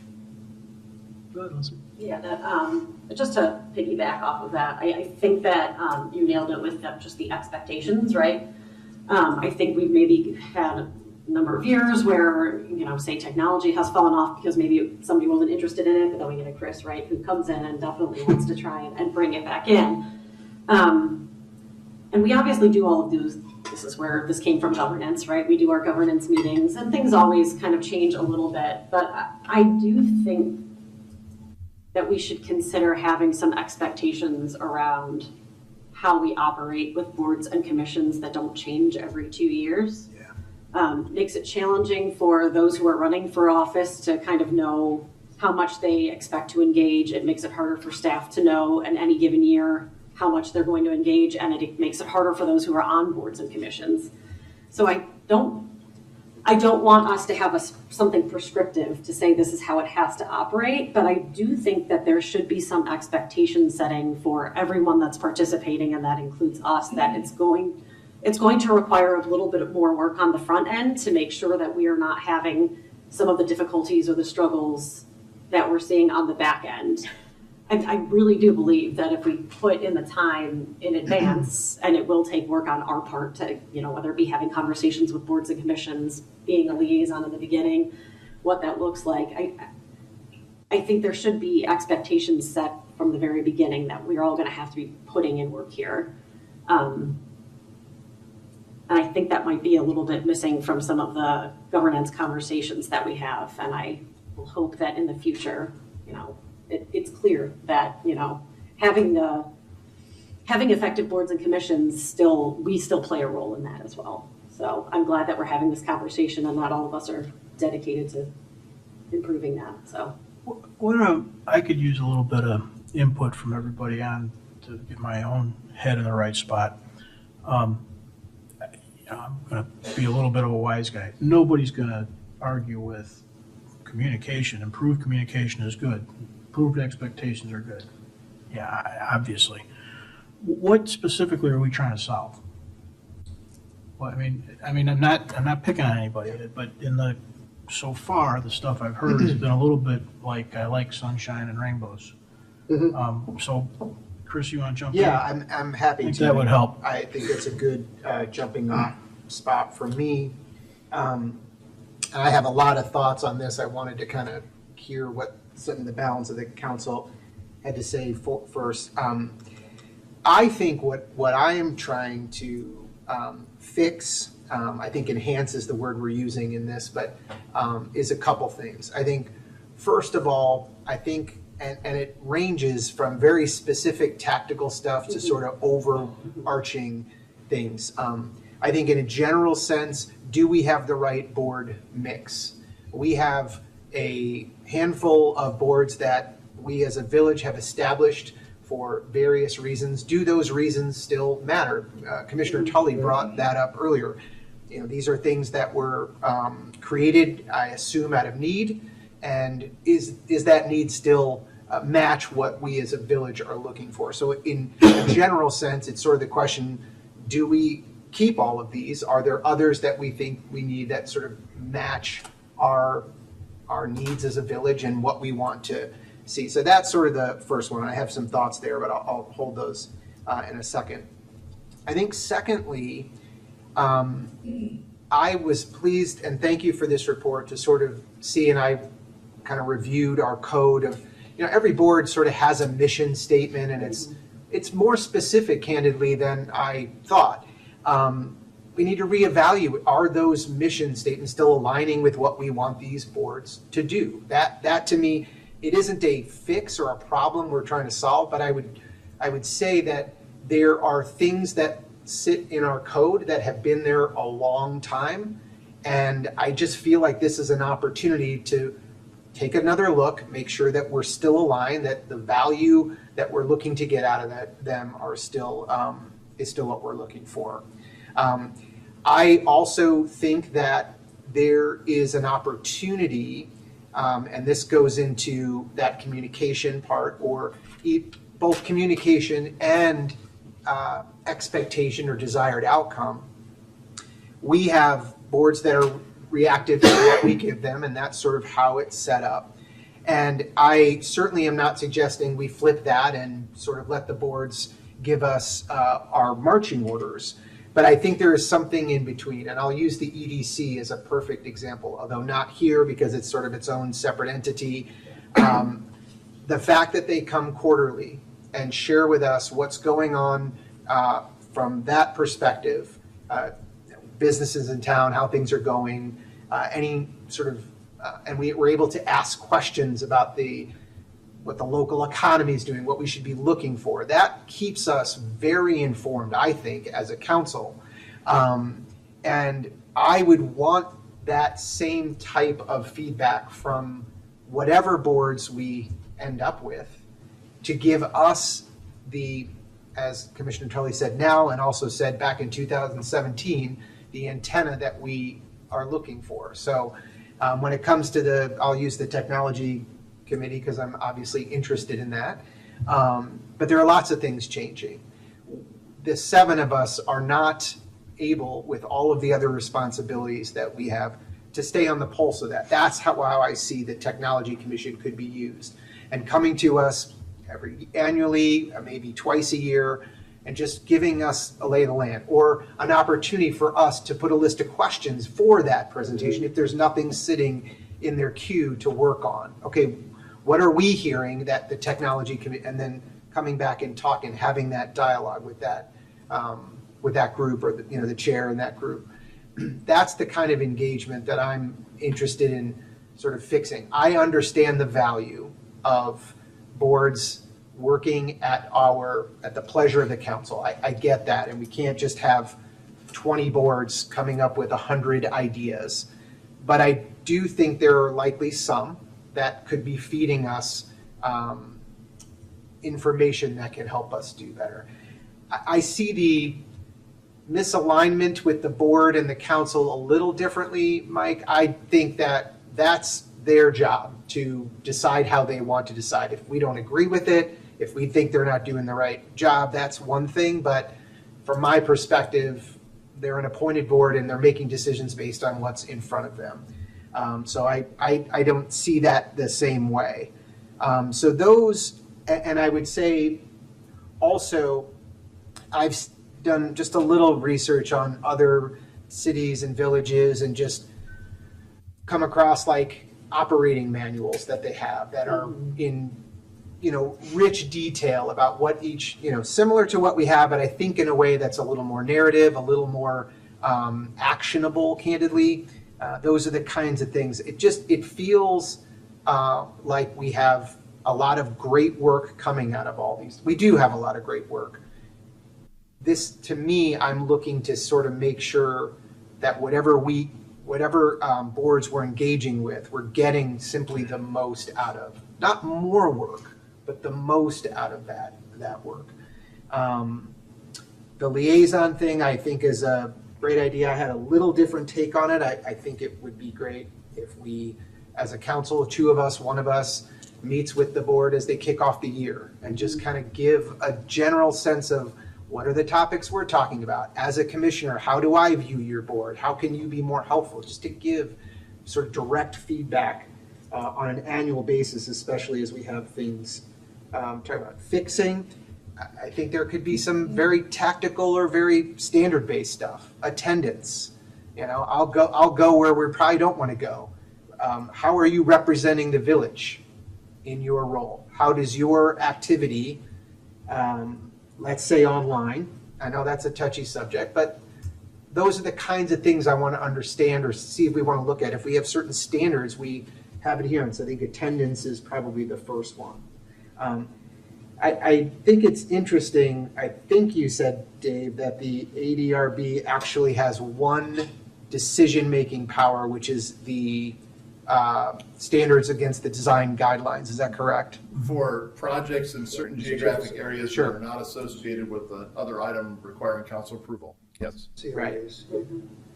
Okay, I'll be honest, that's weird to me.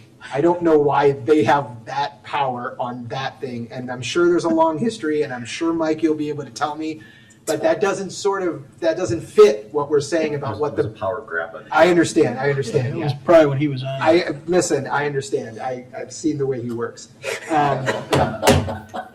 But that's just an example of where it feels like we just have a little bit of maybe a onesie twosie here and there.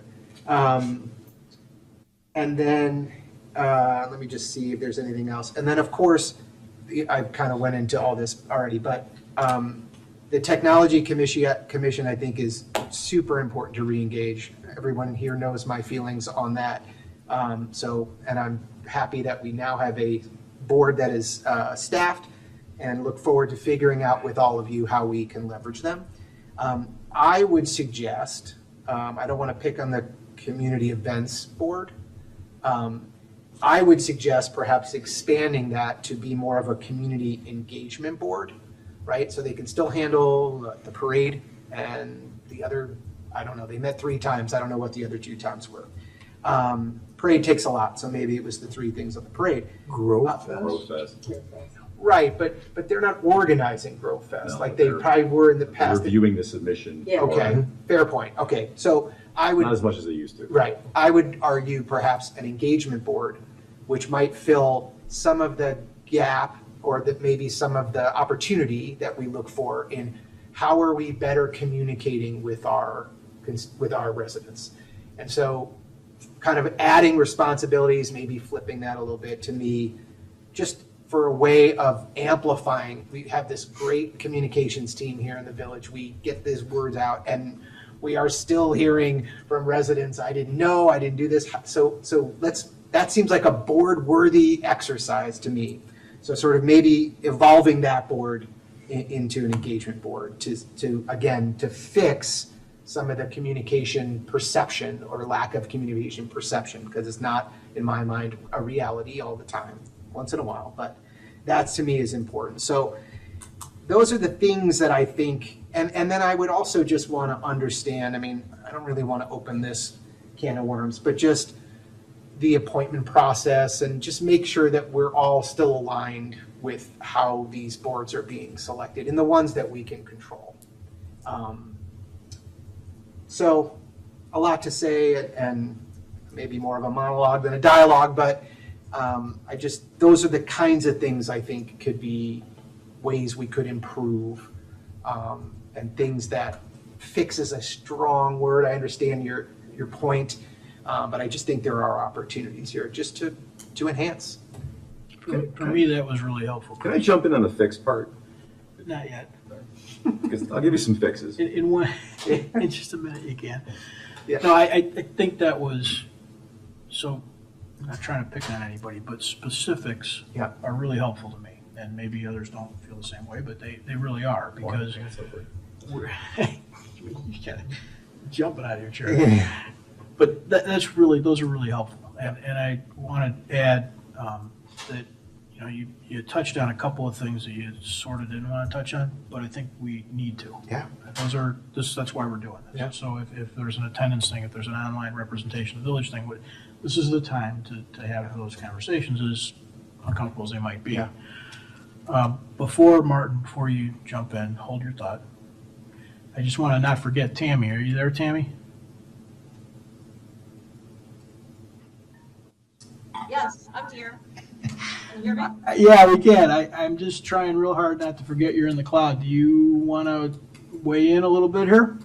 Yeah, I think when I had my individual meetings, I said that I really envision our commissions in kind of a typical legislature or legislative manner where committees are used for an information gathering process. And maybe a way to make them more efficient is have some be more of like a standing committee with required times to meet, and others that involve issues that only come up sporadically are called when the need arises. And I think that will make their use more efficient. It might solve an attendance problem because maybe people don't attend because they feel they're going to a meeting that's a useless meeting. So if we are actually utilizing these boards and commissions to help us, I can't remember, I think it was Chris that suggested that when an issue has arisen, and we've had issues that have arisen, issues that involve the environment, for example, and we could have reached out to the environmental committee to do the research for us. So I think instead of creating more work for ourselves and creating more liaisonships and more meetings, let's utilize these boards with people that have been appointed and want to do the job and are supposed to be there for a purpose and not for excess. That's it. Martin, you want to jump in on Yeah, this? thank you, Mayor. I just want to address your appropriate question about, give me some specifics. And actually, Commissioner Martin picked up a few of them already, and I'm going to agree and expand on some of those. So number one problem to be fixed is upset or frustrated board and commission members because they don't feel like they're doing anything. That has been a chronic problem, periodic, but chronic problem that is a specific to fix, which goes back to the fundamental question of, if the board's not meeting, why? Is it because it's a statutory board and no one's brought a petition? Well, then they shouldn't be upset that they're not meeting. But that goes then to their understanding of their role. Exactly. So that's a fix right there. If a board is not doing anything and they're not a petition-driven thing, then what you end up with is frustrated board and commission members that feel like their time is being wasted, and that then reflects poorly on us. And then they're not the type of ambassadors that they could be for the community. So that's one thing. Let's make sure that they understand why they're meeting, why they're not meeting, and that they are actually performing a role. Because we all know that when we interview folks for these board and commission positions, they're very excited about getting involved and getting engaged. And so then that drop off a cliff is either because we're not making that board be all it can be, like the Army, or it's because they're not understanding the role. And both of those can be fixed with specifics. The other thing, and Commissioner Davenport picked up on one piece of this, but Commissioner Gilmartin picked up another piece of it, is another thing to fix is where a board and commission is not meeting with their mission statement, and that includes attendance. So if someone's not attending, then they're not meeting with their mission statement. If they are not applying their role to what is before them, and I know we all react to what's in front of us, but sometimes if you're not pulling out the code and applying it, then again, it goes back to expectations, and liaisons could potentially help with that, because that liaison could either be at a meeting once in a while or talk to people. Another thing that could help with that is, I know there's orientation, but is there an annual reminder of what the expectations are? There's another role a liaison could play, and that would fix this going out of the lane issue. Another thing that wasn't in the presentation, and I'm glad you mentioned it, is beyond appointment recruiting. One of the challenges to appointment is having people recruiting people to actually serve. Yes, we get a lot of applications, but there's a lot of people in this town, and some of these boards have benefit from experience and expertise, and finding people that have that but are also a good cross-section, diverse cross-section of our community takes work. And one of the things that you reminded me of, thank you, Commissioner, is that maybe we can engage the boards and commissions themselves to help with some of the recruiting. Yes. Who better to know to find somebody who might be a good person to serve in a role, and maybe someone who hadn't even thought about serving and would be a more diverse individual would be members of the boards and commissions themselves, or something to have them do. I love the idea of the annual presentation. Hey, here's what we're doing, here's what we're seeing in topics, and they're not necessarily telling us, you guys ought to do something, good bums. Right. What they're saying is, hey, here's something what we're seeing in the community. That's a great idea, and it's at least one thing that they would do every year. Here's a crazy idea, and community events becoming community engagement. Now you really got to be excited. We're doing this public art program, aren't we? I mean, one of the things that community events used to do, and community grants did in a different way, was sort of assess with parameters provided by staff and council, were to be sort of the first round of first pass hearings with public input on those types of applications. I mean, is there a role, once we get the public art program going, for future considerations where they serve that role of, I mean, we're hearing from everybody that the folks would like more public input on the public art program. There's a forum to do it potentially. So that's a great idea. And it's another specific that might actually help us and give a board that isn't meeting very often something more to meaningfully do. crazy idea, but I'll stop there.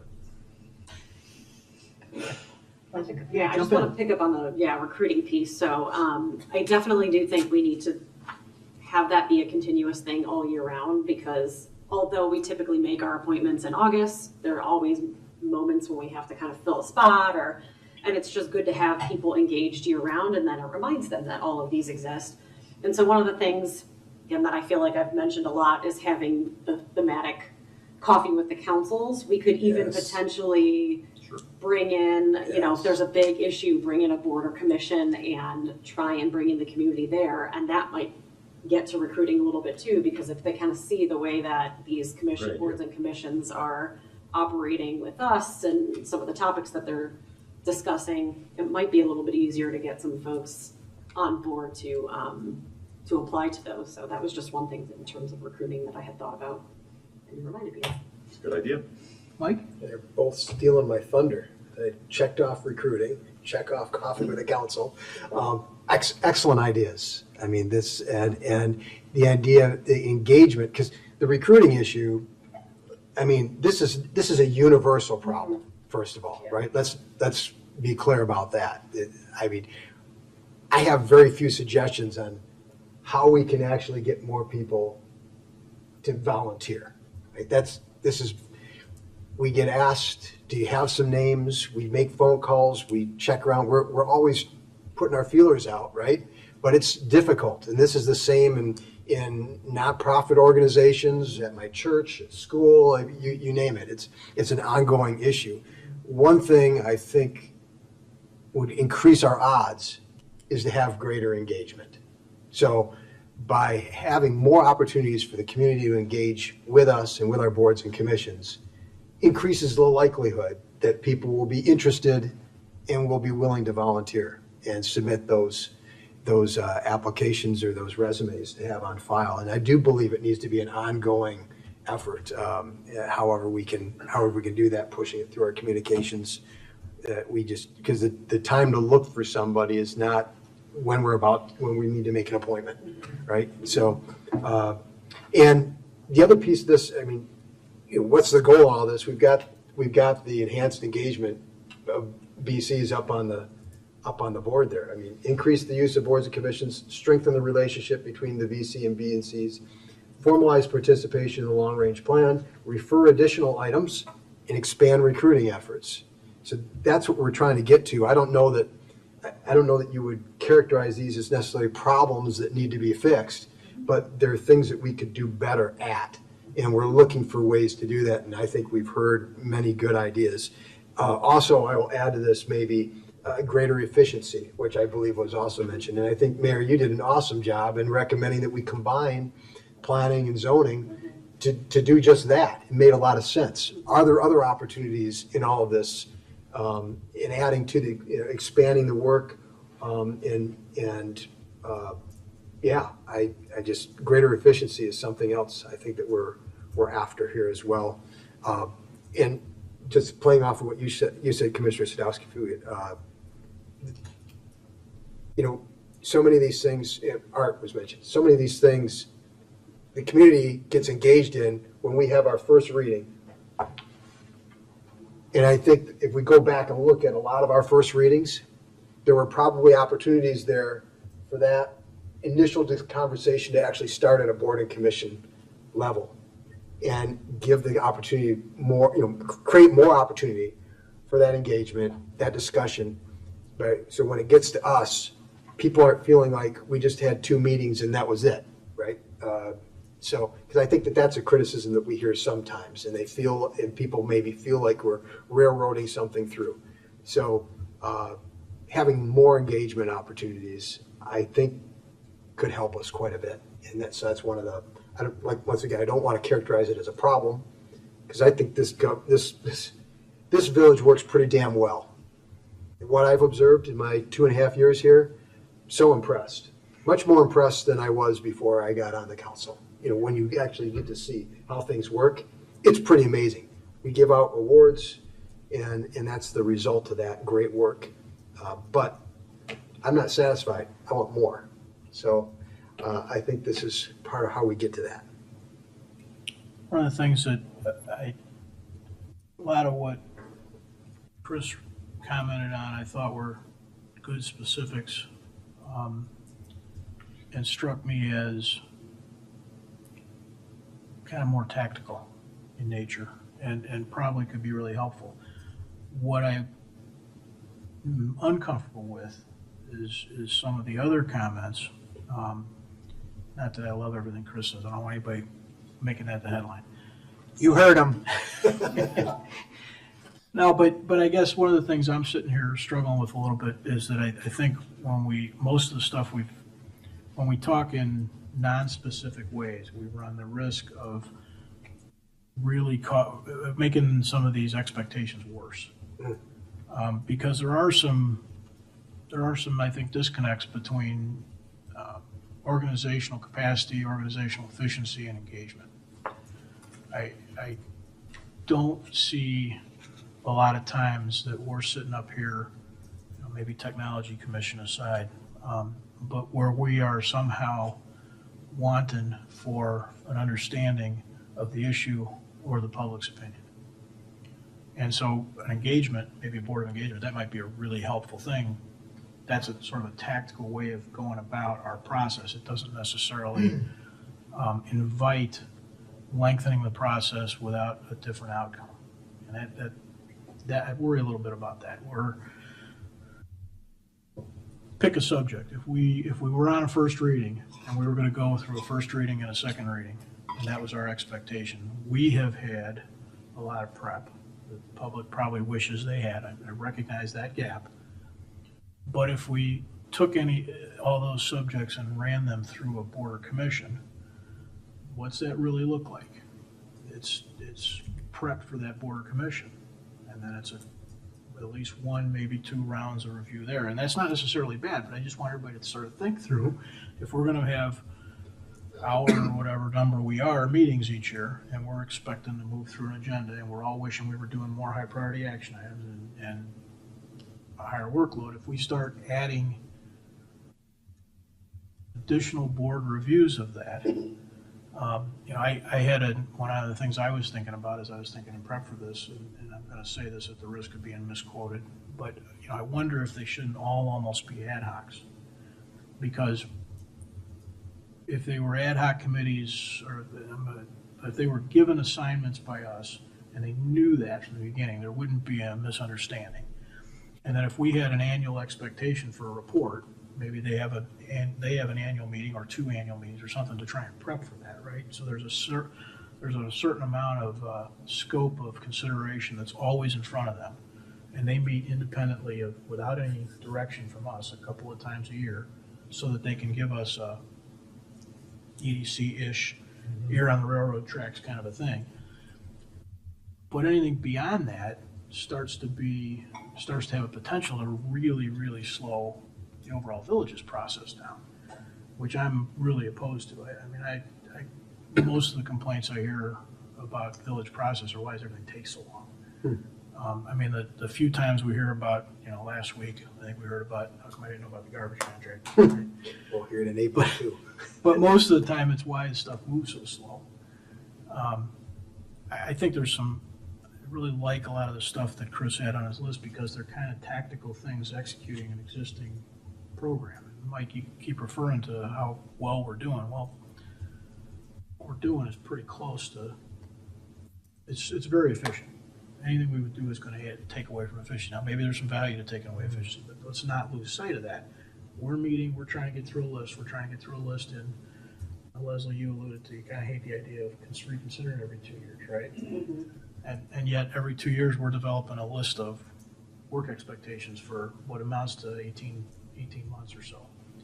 So I don't know how much we want to be cautious about slowing the work that gets done in that 18-month period. I'm a little worried about it. I made that comment earlier about what we're trying to fix, and I really was hoping to get kind of specific tactical things, because if we decide that this is sort of we just think it's good to have people talking about this stuff, we will generate an amount of work we can't get through. And I know nobody has said that, but in terms of trying to make expectations clear to the public, Environmental Concerns Commission as an example. When they're given a job, they do a great job of helping us work through stuff. But that list of subject matter, we could just have the village council work on that for the next 2 years, right? And so if you want to miss expectations, invite that and then don't do anything with it. That makes me very nervous. I don't want to do that. Yeah, Chris, jump in. Yeah, so I absolutely understand the workload part and the slowing things down. So I think that's a fair, point. I just think that there's a lot of appetite for help. I guess one of the things that we were talking about was recruitment, and I wanted to ask you, because the way that the candidates are sort of narrowed down, the mayor sort of culls that list down into a few people each committee, or however many we need. So I don't actually see the raw list. Mm-hmm. I assume it isn't a numbers thing. We have a number of candidates, right? I mean, all this talk of needing more recruitment. I mean, the Technology Commission might be a strange one, but it hasn't met in 4 years, and I talked to 27 people who were interested, and every single one of them said, I'm looking for a way to give back to the village, almost to a note. So to me, it feels like there is, my microcosm of that last experience, although I feel like in the past it's been that way when I've had multiple candidates, people feel energized and want to do that. So maybe we can talk a little bit about that in terms of a fix, because it doesn't, from my perspective, it hasn't seemed like a lack of candidates. Let me describe that a little bit more, because you guys do get slivers of it, right? Not whole pictures. Martin, you probably should weigh in when I'm done here in your experience with it. But what I have seen, we do need more recruitment, and we do need a longer list, because what happens is, and this is peel the Band-Aid off time, right? Mm-hmm. If we sort out the people who are mad, they've put their name in because they're mad, and they're there, and you know full well who they are. The boards and commissions we have, whatever the subject matter is, we're expecting them to take on whatever list of subjects we give them, right? Mm-hmm. And not just be there because they want to fix something that they were somehow wrong with. So if you take those folks out, and then you take out, there's also pretty obvious political actors that put their name in there, right? And so you try and weed them out a little bit. If you do some of that, then suddenly what happens into that list, and I don't know, I can't give you the exact numbers, but you select, maybe I've got 2 people we need on ECC, so we'll grab 4 people and put them in that pool. Pretty soon, the list is actually very short, because you've got preferences also, right? It's not a full list of people. People put down that they're interested in this committee or that committee. They're not necessarily all of them. Yeah. And so by the time you sort of go through all that, it ends up being a much shorter list than you think. I personally can tell you, I wish we had twice as many applicants, because that process is a little tough, and it becomes a little bit of a Jenga board, because you've taken a lot of pieces away, and all of a sudden you're left with what isn't nearly as many people as might. So you might say, I've got 200 names. You don't. You probably have half that or less, and then you start taking 2 or 3 per 15 committee, and suddenly it's a pretty short list. So I wish there was more recruiting. Martin? Yeah, and I'll just add to that, because and you have more recent experience than me, but it's number one, you have a lot of people will just put in for any board commission, and so that same name pops up, and it gets counted multiple times. So when you really boil it down to who's interested in the library as opposed to who's interested in human resources, as opposed to who's interested in transportation and parking, it does shrink from right there. And then we have right there in our mantra is the cross-section of the community.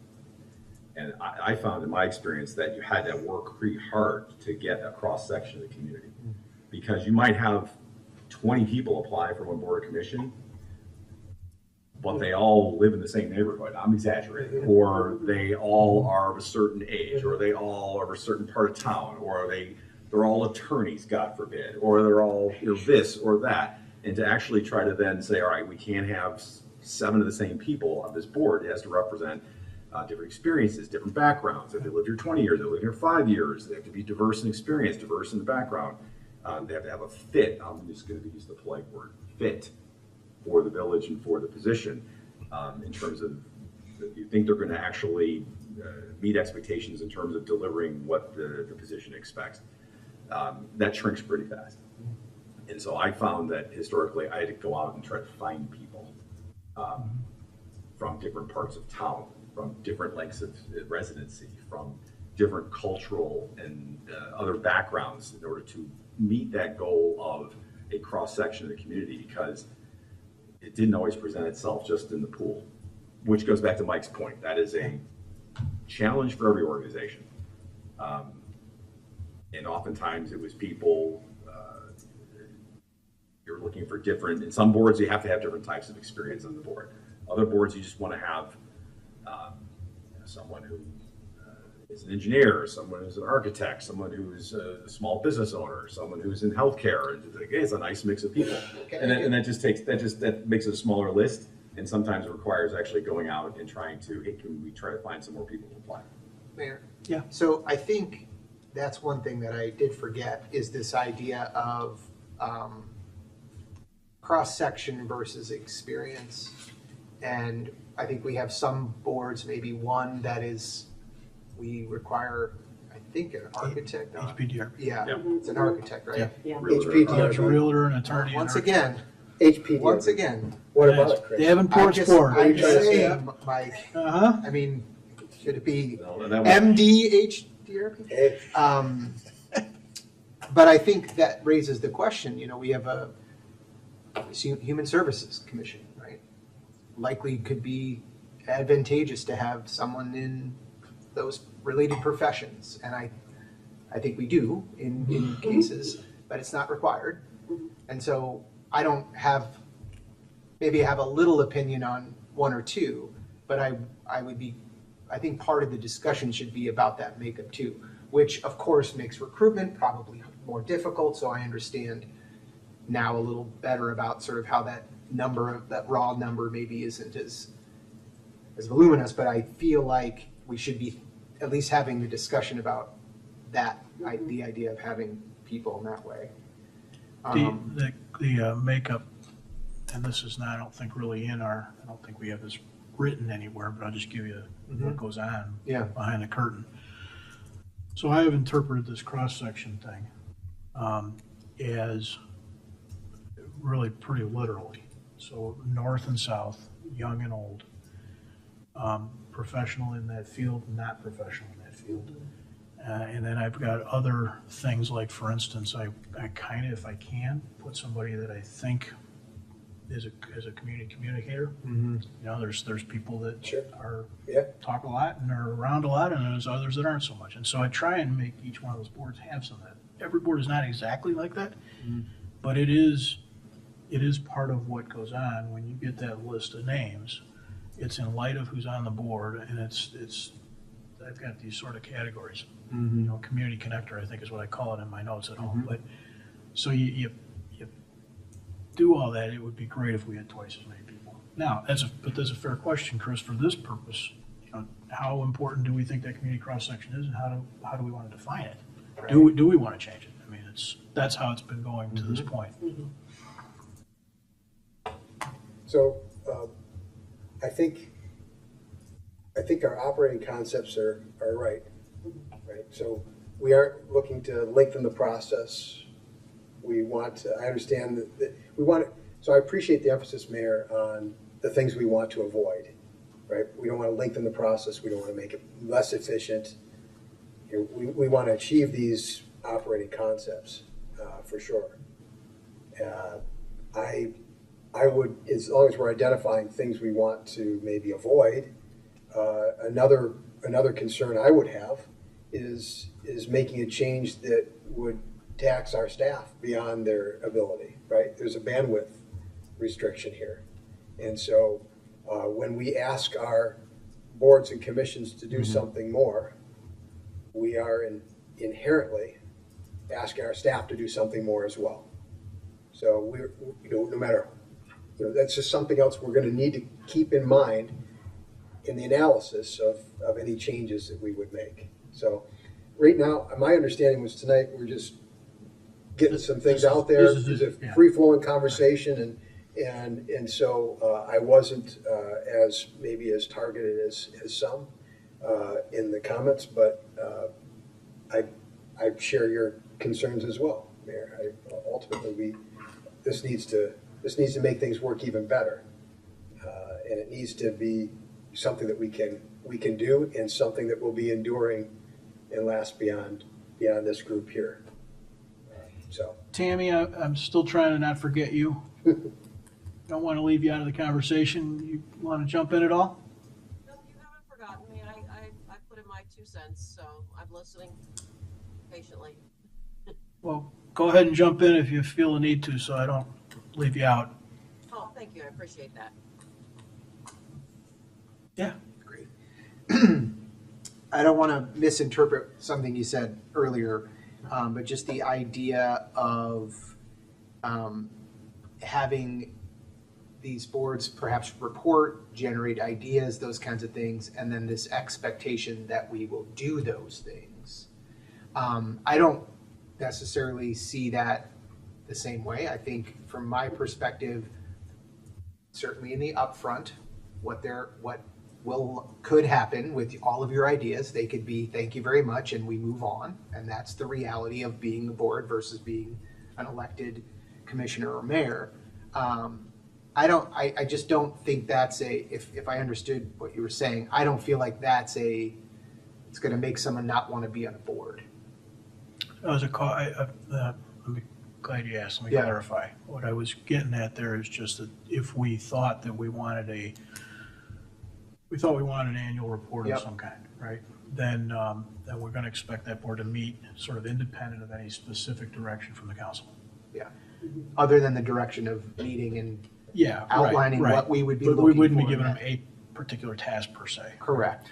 And so all I'm saying with that, and we'll probably say 4 more times between now and May 19th, is that, to your point, that has to be really clear up front. Yeah. Because we absolutely have had situations in recent history where existing boards have met, thought about things, referenced stuff, asked us to consider things, and then they're really disappointed when we don't. Yeah.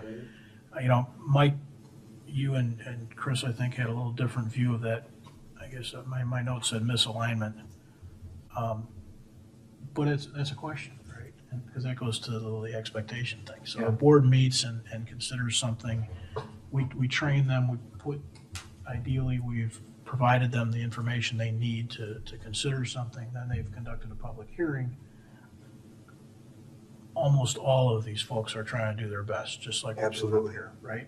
And so they've gone to that, they've diligently studied and prepped, and they've listened to the public, they've listened to a petitioner, they've come up with what they think is the right thing to suggest to us. And then we don't.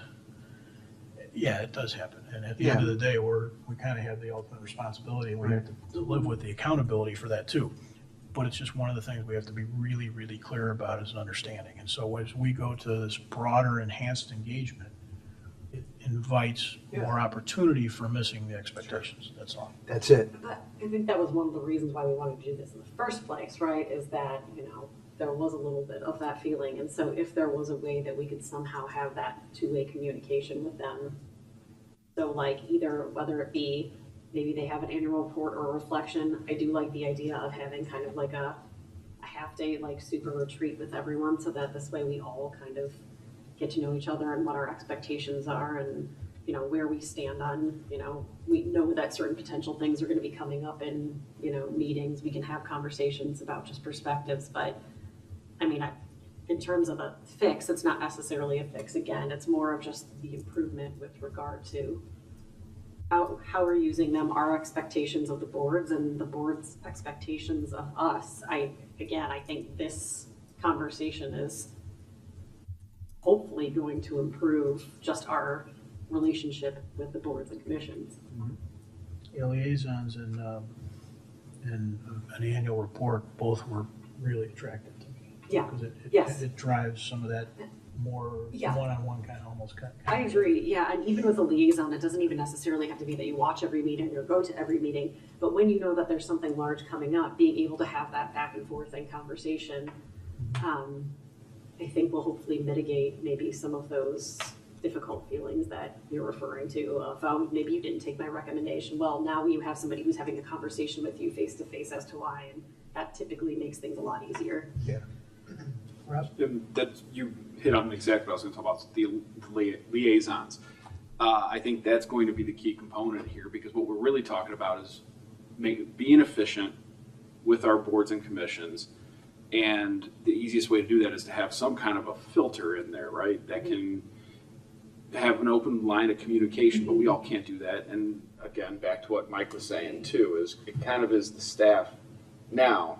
And I don't want there to be see a waterfall effect on all of a sudden, all these new expectations are created and there's more information. Now we're ultimately less efficient, because this process dealing with the government is naturally inefficient to begin with. So we don't want to do that. But this liaison is not something we need. I don't think we need to be at every meeting. We don't need that kind of oversight, but it's literally just having that open line of communication filter that can help facilitate, hey, you guys see this issue that might be coming. Is this something that the council would be interested in us doing? And vice versa, is we can see what's going on there and notice the inefficiencies and try to help. And I don't think it's going to take all that much time just to be that filter. Mike, you talked about enduring. And that kind of starts to look back. We all have to look in a mirror. Yes. Yeah. Because we did that. And the reason it kind of stopped is that we frankly weren't doing it. Right. So that was, Got it. council at the time was simply not doing it. Just to elaborate a little bit on the apparent difference of opinion between Commissioner Gilmartin and myself. I don't think there was much, although I appreciate you bringing it up, because I don't want it to appear so. Because I very much appreciate the work of our boards and commissions, and I do think that they're in large part trying to do the job correctly and put the time in, and they're dealing with sometimes difficult situations, right? So it's about expectations, and so a couple of things that have occurred in the last several months that didn't meet my expectations, and I'm not sure. So is that my fault? Is that something in the training that didn't go right? Is it something at the board and commission level that they didn't understand things the way I thought they should?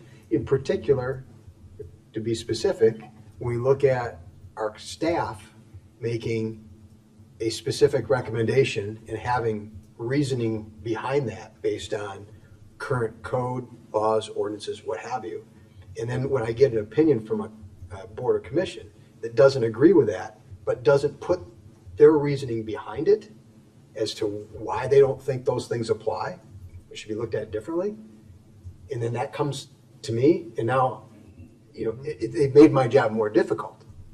So I think that there's some missed expectations that need to be dealt with some of our boards and commissions, and that's what I was really speaking to. Yeah. So I don't. That makes sense. Okay. Yeah, I was just saying, I'm familiar with the situation you're referring to. That could be a lot of things. That could be new members that maybe didn't know what all the options are, or it could be, there are times up here when we make votes and don't explain our rationale, and maybe that's setting the standard. And we answered to all of them, right? That's fair. That's fair, but I'm just saying that as a model, you could also, I think you do a great job at that, so I'm not worried about you. Yeah, I totally suck. You feel guilty for all the comments you shared earlier. Well, I just, Yeah, please. So one of the things that just came to me was this idea of, should we be talking to these members of the boards and commissions and getting a sense of how they feel about how things are going, right? So like a survey or something that we can push out to get feedback from them. So we're we've got ideas up here. But maybe there's things we're missing about things that could be fixed in that way. That's one thing. That's something else, but. See, that's kind of how I would see a liaison role, right, is you would kind of have those conversations maybe quarterly of how do you think things are going? Is there something that you feel like you're missing? Yeah, I know that I totally get moving forward. I'm talking about right now. Right now, feedstock for this process. For this process, to try to understand. That's where I think the super retreat would be helpful, Yeah. because then we could all just Yeah. sit in a room and have conversations. Who's gonna schedule that? I couldn't be more opposed to a super retreat. Okay. Oh my gosh. I mean, I'll do it obviously if we decide to do it, but they are Well, tough. realistically, not everybody will be able to make it, but there will be representation from everyone. And But they're tough. They're tough. It's a big lift. Asking the boards to respond to a survey or a question or even meet with pairs of us or something just seems way more effective at getting the input we need now for this. Can I just throw one other thing out? You mentioned, Mayor, that maybe all boards and commissions ought to be ad hoc, except for the ones that have to statutorily meet at a certain schedule. I'm just looking at the 2026 meeting schedule for our boards and commissions. And if you take away the ones that have to meet at a certain cadence, most of them are monthly. And while they all know that meetings can be canceled, and we cancel our meetings occasionally, whatever we got to do when it comes out of this process is to adjust that expectation, because if we know the board is not going to meet monthly, that's 12 times a year. Yeah, we just disappointed them Say 6 that. times. Correct. Yeah. Well, and I think that's also part of, I mean, I'll take ownership too. I didn't know how often the Technology Commission met because they haven't met in 10 years, or even some of the other ones. Once every decade. I knew what the schedule was, but it was also about setting the expectation ahead. Like, this time around I did, but the first time when I was interviewed, I wasn't as in tune to the fact that you're really only going to meet if there's work on the table. So those are all things that, but I don't know, the survey idea I think is a good one because I came up with it. And I one more thing I just want to add before we wrap this up, if we're wrapping it up. Can you go to the slide with the pie chart of meetings of the village council versus the boards and commissions? Manager Fieldman, I would request that the next time we show this in hours. Hey, there you There was a go. little comment about how they've met a lot more than the village council. I would like this to be in hours. I second that motion. Yeah. Thank you, Commissioner. Third. Tully. Yes. Yes. Hey, that's why we're getting paid the big bucks. Listen, I understand. I'm Is just that saying, why? I felt like there was a little bit of That's a, it. anyhow. Hey, in all Alright. fairness, it's comparing one council to 14 other boards. That's It's right. also that. That's right. All right, so the point of tonight was exactly what we just did. Not to solve anything, but to start talking about current engagement and how we see it and where people see opportunities. This was helpful. I think we should probably take some input from those that are here and may want to comment on it and then keep moving because we're certainly going to be back around at least 3 more times. Anybody from the audience want to give us 2 cents on this subject?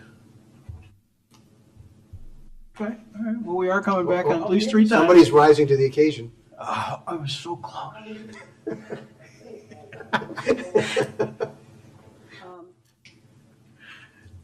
Much conversation and different topics and jumping around and hard to keep up with responding to what you've all said, which has been a great deal in a very positive and energetic way. But I have a few thoughts. One is that the roles of the commissions that you are, and the commissioners that I've experienced and observed, and one is generally that you talk about public engagement and getting more input and so forth. My observations have been that the commissioners are view themselves as rubber stamps for what the staff presents, with notable exceptions. But it is. And going to a commission meeting for a preview of what might come up for a first reading, the commissioners seem to me to be as indifferent to the public as sometimes I think you guys are, to be honest. They don't seem to digest what is put before them, the concerns of the public, and then present it to you. And there have been some emotional meetings, and probably be characterized as among the mad, because the frustration levels are very high when you present a deep concern, and it is generally ignored is probably not the right word, but if the boxes are checked and the petitioner has done, makes an assumption that they've done everything they're supposed to do, it is presented as the commissioner's job to just rubber stamp what's put in front of them. And I think those commissioners need to be using some critical thinking, some personal judgment about what is appropriate for the village, and there needs to be some place for the public and the residents to have a forum where somebody will advocate for them and for us in connection with what our village looks like, how things develop, because the aesthetics of our village shape the culture. And so those concerns don't seem to get, they're communicated to the council. I mean, I think the coffees are probably the best forums for those sorts of things. So if you're looking for community engagement or public engagement, there needs to be some kind of reciprocity with sharing of viewpoints. I think you're kind of optimistic about how all this is going to, if this is going to develop any more positive attitudes toward how the village operates. I commend you for trying and for addressing this. I think it's very important. But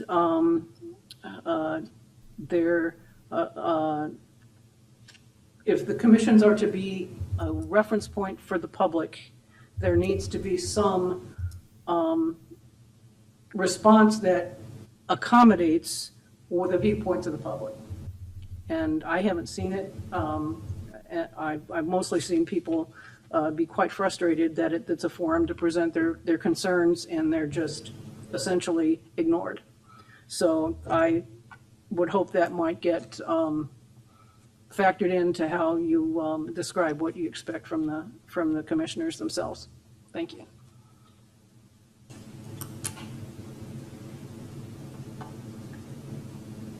Anyone else? Well, we'll have more opportunities. They're coming.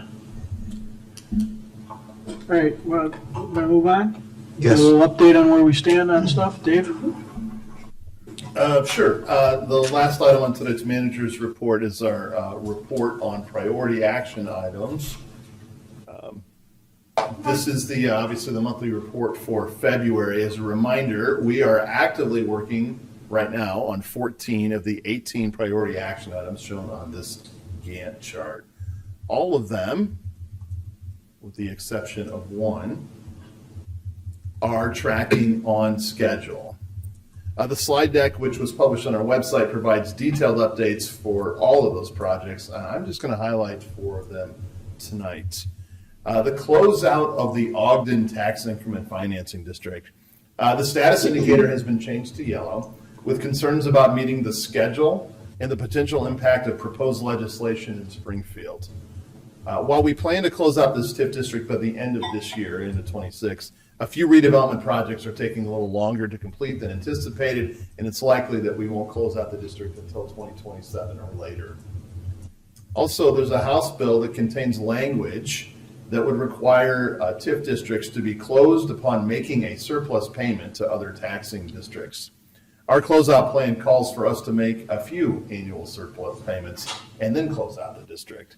So if this bill passes in its current form, our closeout plan will have to be redone, rethought. So staff will continue to monitor this bill. Downtown flexible amenity areas. I'm happy to report that a revised call for bids will be published next week. It includes a revised construction schedule such that work would start in July and be completed in November.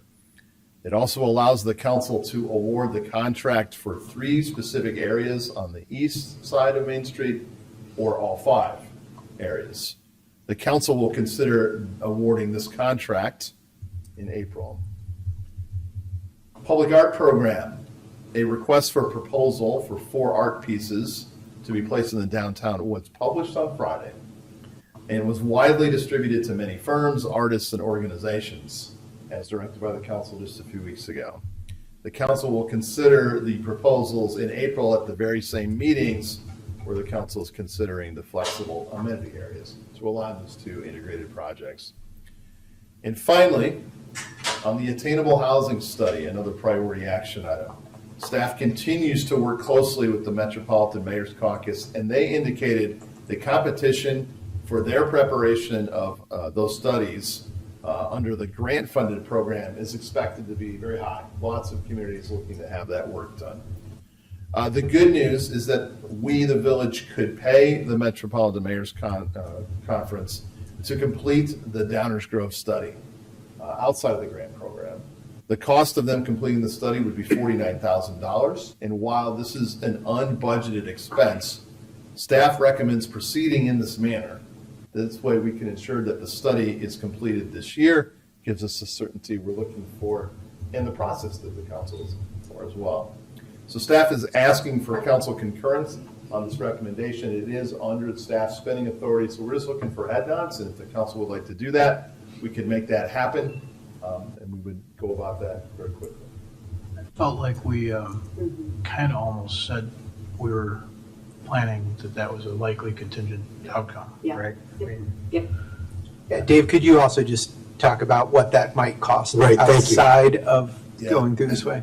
The reason we're confident in this recommendation is that if we were to have another firm engage and do a similar study, we looked around at other municipalities were paying over $90,000 for that work. So we think it's a bargain, and we think it meets the expectations of this council and your direction. Yeah. Great, I'm for it. Me too. Agreed. Absolutely. Everybody's nodding. Tammy, you got any thoughts on that, Tammy? Sounds completely reasonable. It sounds like it's our only option unless the piece of legislation fails. Oh wait, that was the other thing. I'm sorry. No, I'm completely on board with it. I talked to them in the, oh my God, a dog jumping on me. Working from home is not a good idea. Yes, I'm on board. Thank you. We'll take that as council direction on that project. Given the hour, I did not go through each of these projects, but I'll open it to the council. Is there any particular project you would like a deeper dive on? It's all been presented in the online materials. So with that, that ends the manager. Okay. Let's go to council member reports. Tammy, let's start in the cloud. You got anything? Arranging a coffee date with Kevin from D58, and he's excited to work with us, and he's excited about this initiative. So more to come as soon as we get together in person. Okay. Mike? Yeah, I attended the District 99 workshop meeting last week. Heard a great presentation on the progress they've made on increasing attendance in school, and as well some of the results they're getting back on standardized tests and that sort of thing. And while they were attributing a lot of the change and success coming out of the pandemic to coming out of the pandemic and being able to be in person and the things that they learned from that, I also thought this would be a good opportunity to remind the community that they made a $136.6 million investment in improvements to the 2 schools. And I think that those facilities are also adding to the success the district is now seeing as well. So, and I also mentioned the art program to Chairman Renner, and I know that staff has been in contact with District 99 as well. So hopefully the students will somehow get involved in our art program going forward as well. Thank you, Mayor. Thank you. Rob? I met with Matt Topic, and first and foremost, the library has hired their new director, Heather Marie Montilla. She will take over April 13th, 2026. She comes to us with more than 25 years of experience in libraries, public media, nonprofits, higher education, and finance. So absolutely excited to see what she can do. They've asked us to hold the board appointment. There's 2 openings. They've asked us to hold that until May, just so that our new director can be onboarded, be involved with this process. There's also an additional board vacancy this August with Barnali Kuntia's spot, and she's asked to stay on, and they've asked if we could accelerate, if it's possible, accelerate that appointment so that we have some consistency here between the board positions. So it's something we'd have to dig into some more. There is the library is taking bids and planning to provide more information that we will see here in the near future regarding the remodel of the north entrance, try to make it a more accessible entrance to the library than what it currently is. And April 11th to May 23rd, the library has a traveling exhibit coming. It's been 3 years in the works. It's Americas in the Holocaust. So it's something I'm particularly excited. I don't know if that's the right word for that exhibit, but I think it's going to be pretty impressive. Thank you. Leslie? I have no report today. Thank you, Mayor. Chris? Thank you, Mayor. Yeah, as the EDC liaison, the month of January hasn't been great. February, not as even worse. I haven't had a chance to meet with Brian. And, you know, there's a lot that goes on there that are sort of deals and things that makes it a little tricky because some of those things are private. And but I want to work with Brian to figure out how I can continue to update you on the board. They're doing amazing things. We've seen some of the examples even tonight, but more to come. So I just want to work on that. And then, you know, Brian's here, I think, once a quarter, right? So there's a little bit of duplicity or cannibalism of that. So, but a lot of great things coming out of there, and I'll figure out a way to highlight people on the things that we can announce, because some of the stuff is contracts and all that crap. So, other than that, congratulations to the library. We're gonna miss Julie, but it sounds like we got a great candidate there, a great new director starting, and excited to see what's to come. Thank you, Mayor. Thank you. Martin? Thank you, Mayor. 2 things. First, in my role as the council liaison to Downtown Management Corporation, just want to congratulate Downtown Management Corporation on an extremely successful 2026 Ice Fest. Had a record number of ice sculptures participate this year. The weather was ideal for both people and ice, which is rare. Right. And some of the sculptures stayed up for well past their life expectancy. So that was terrific. A lot of people came out. There's a lot of really cool social media out there depicting both the activities, the sculptures, as well as the businesses that participated. So that was fantastic. Slight related to that, I know we've all gotten correspondence on this. There's still a high level of interest in the timing and the execution of our flexible amenity space construction, as you know. So I'm sure we'll be hearing more about that.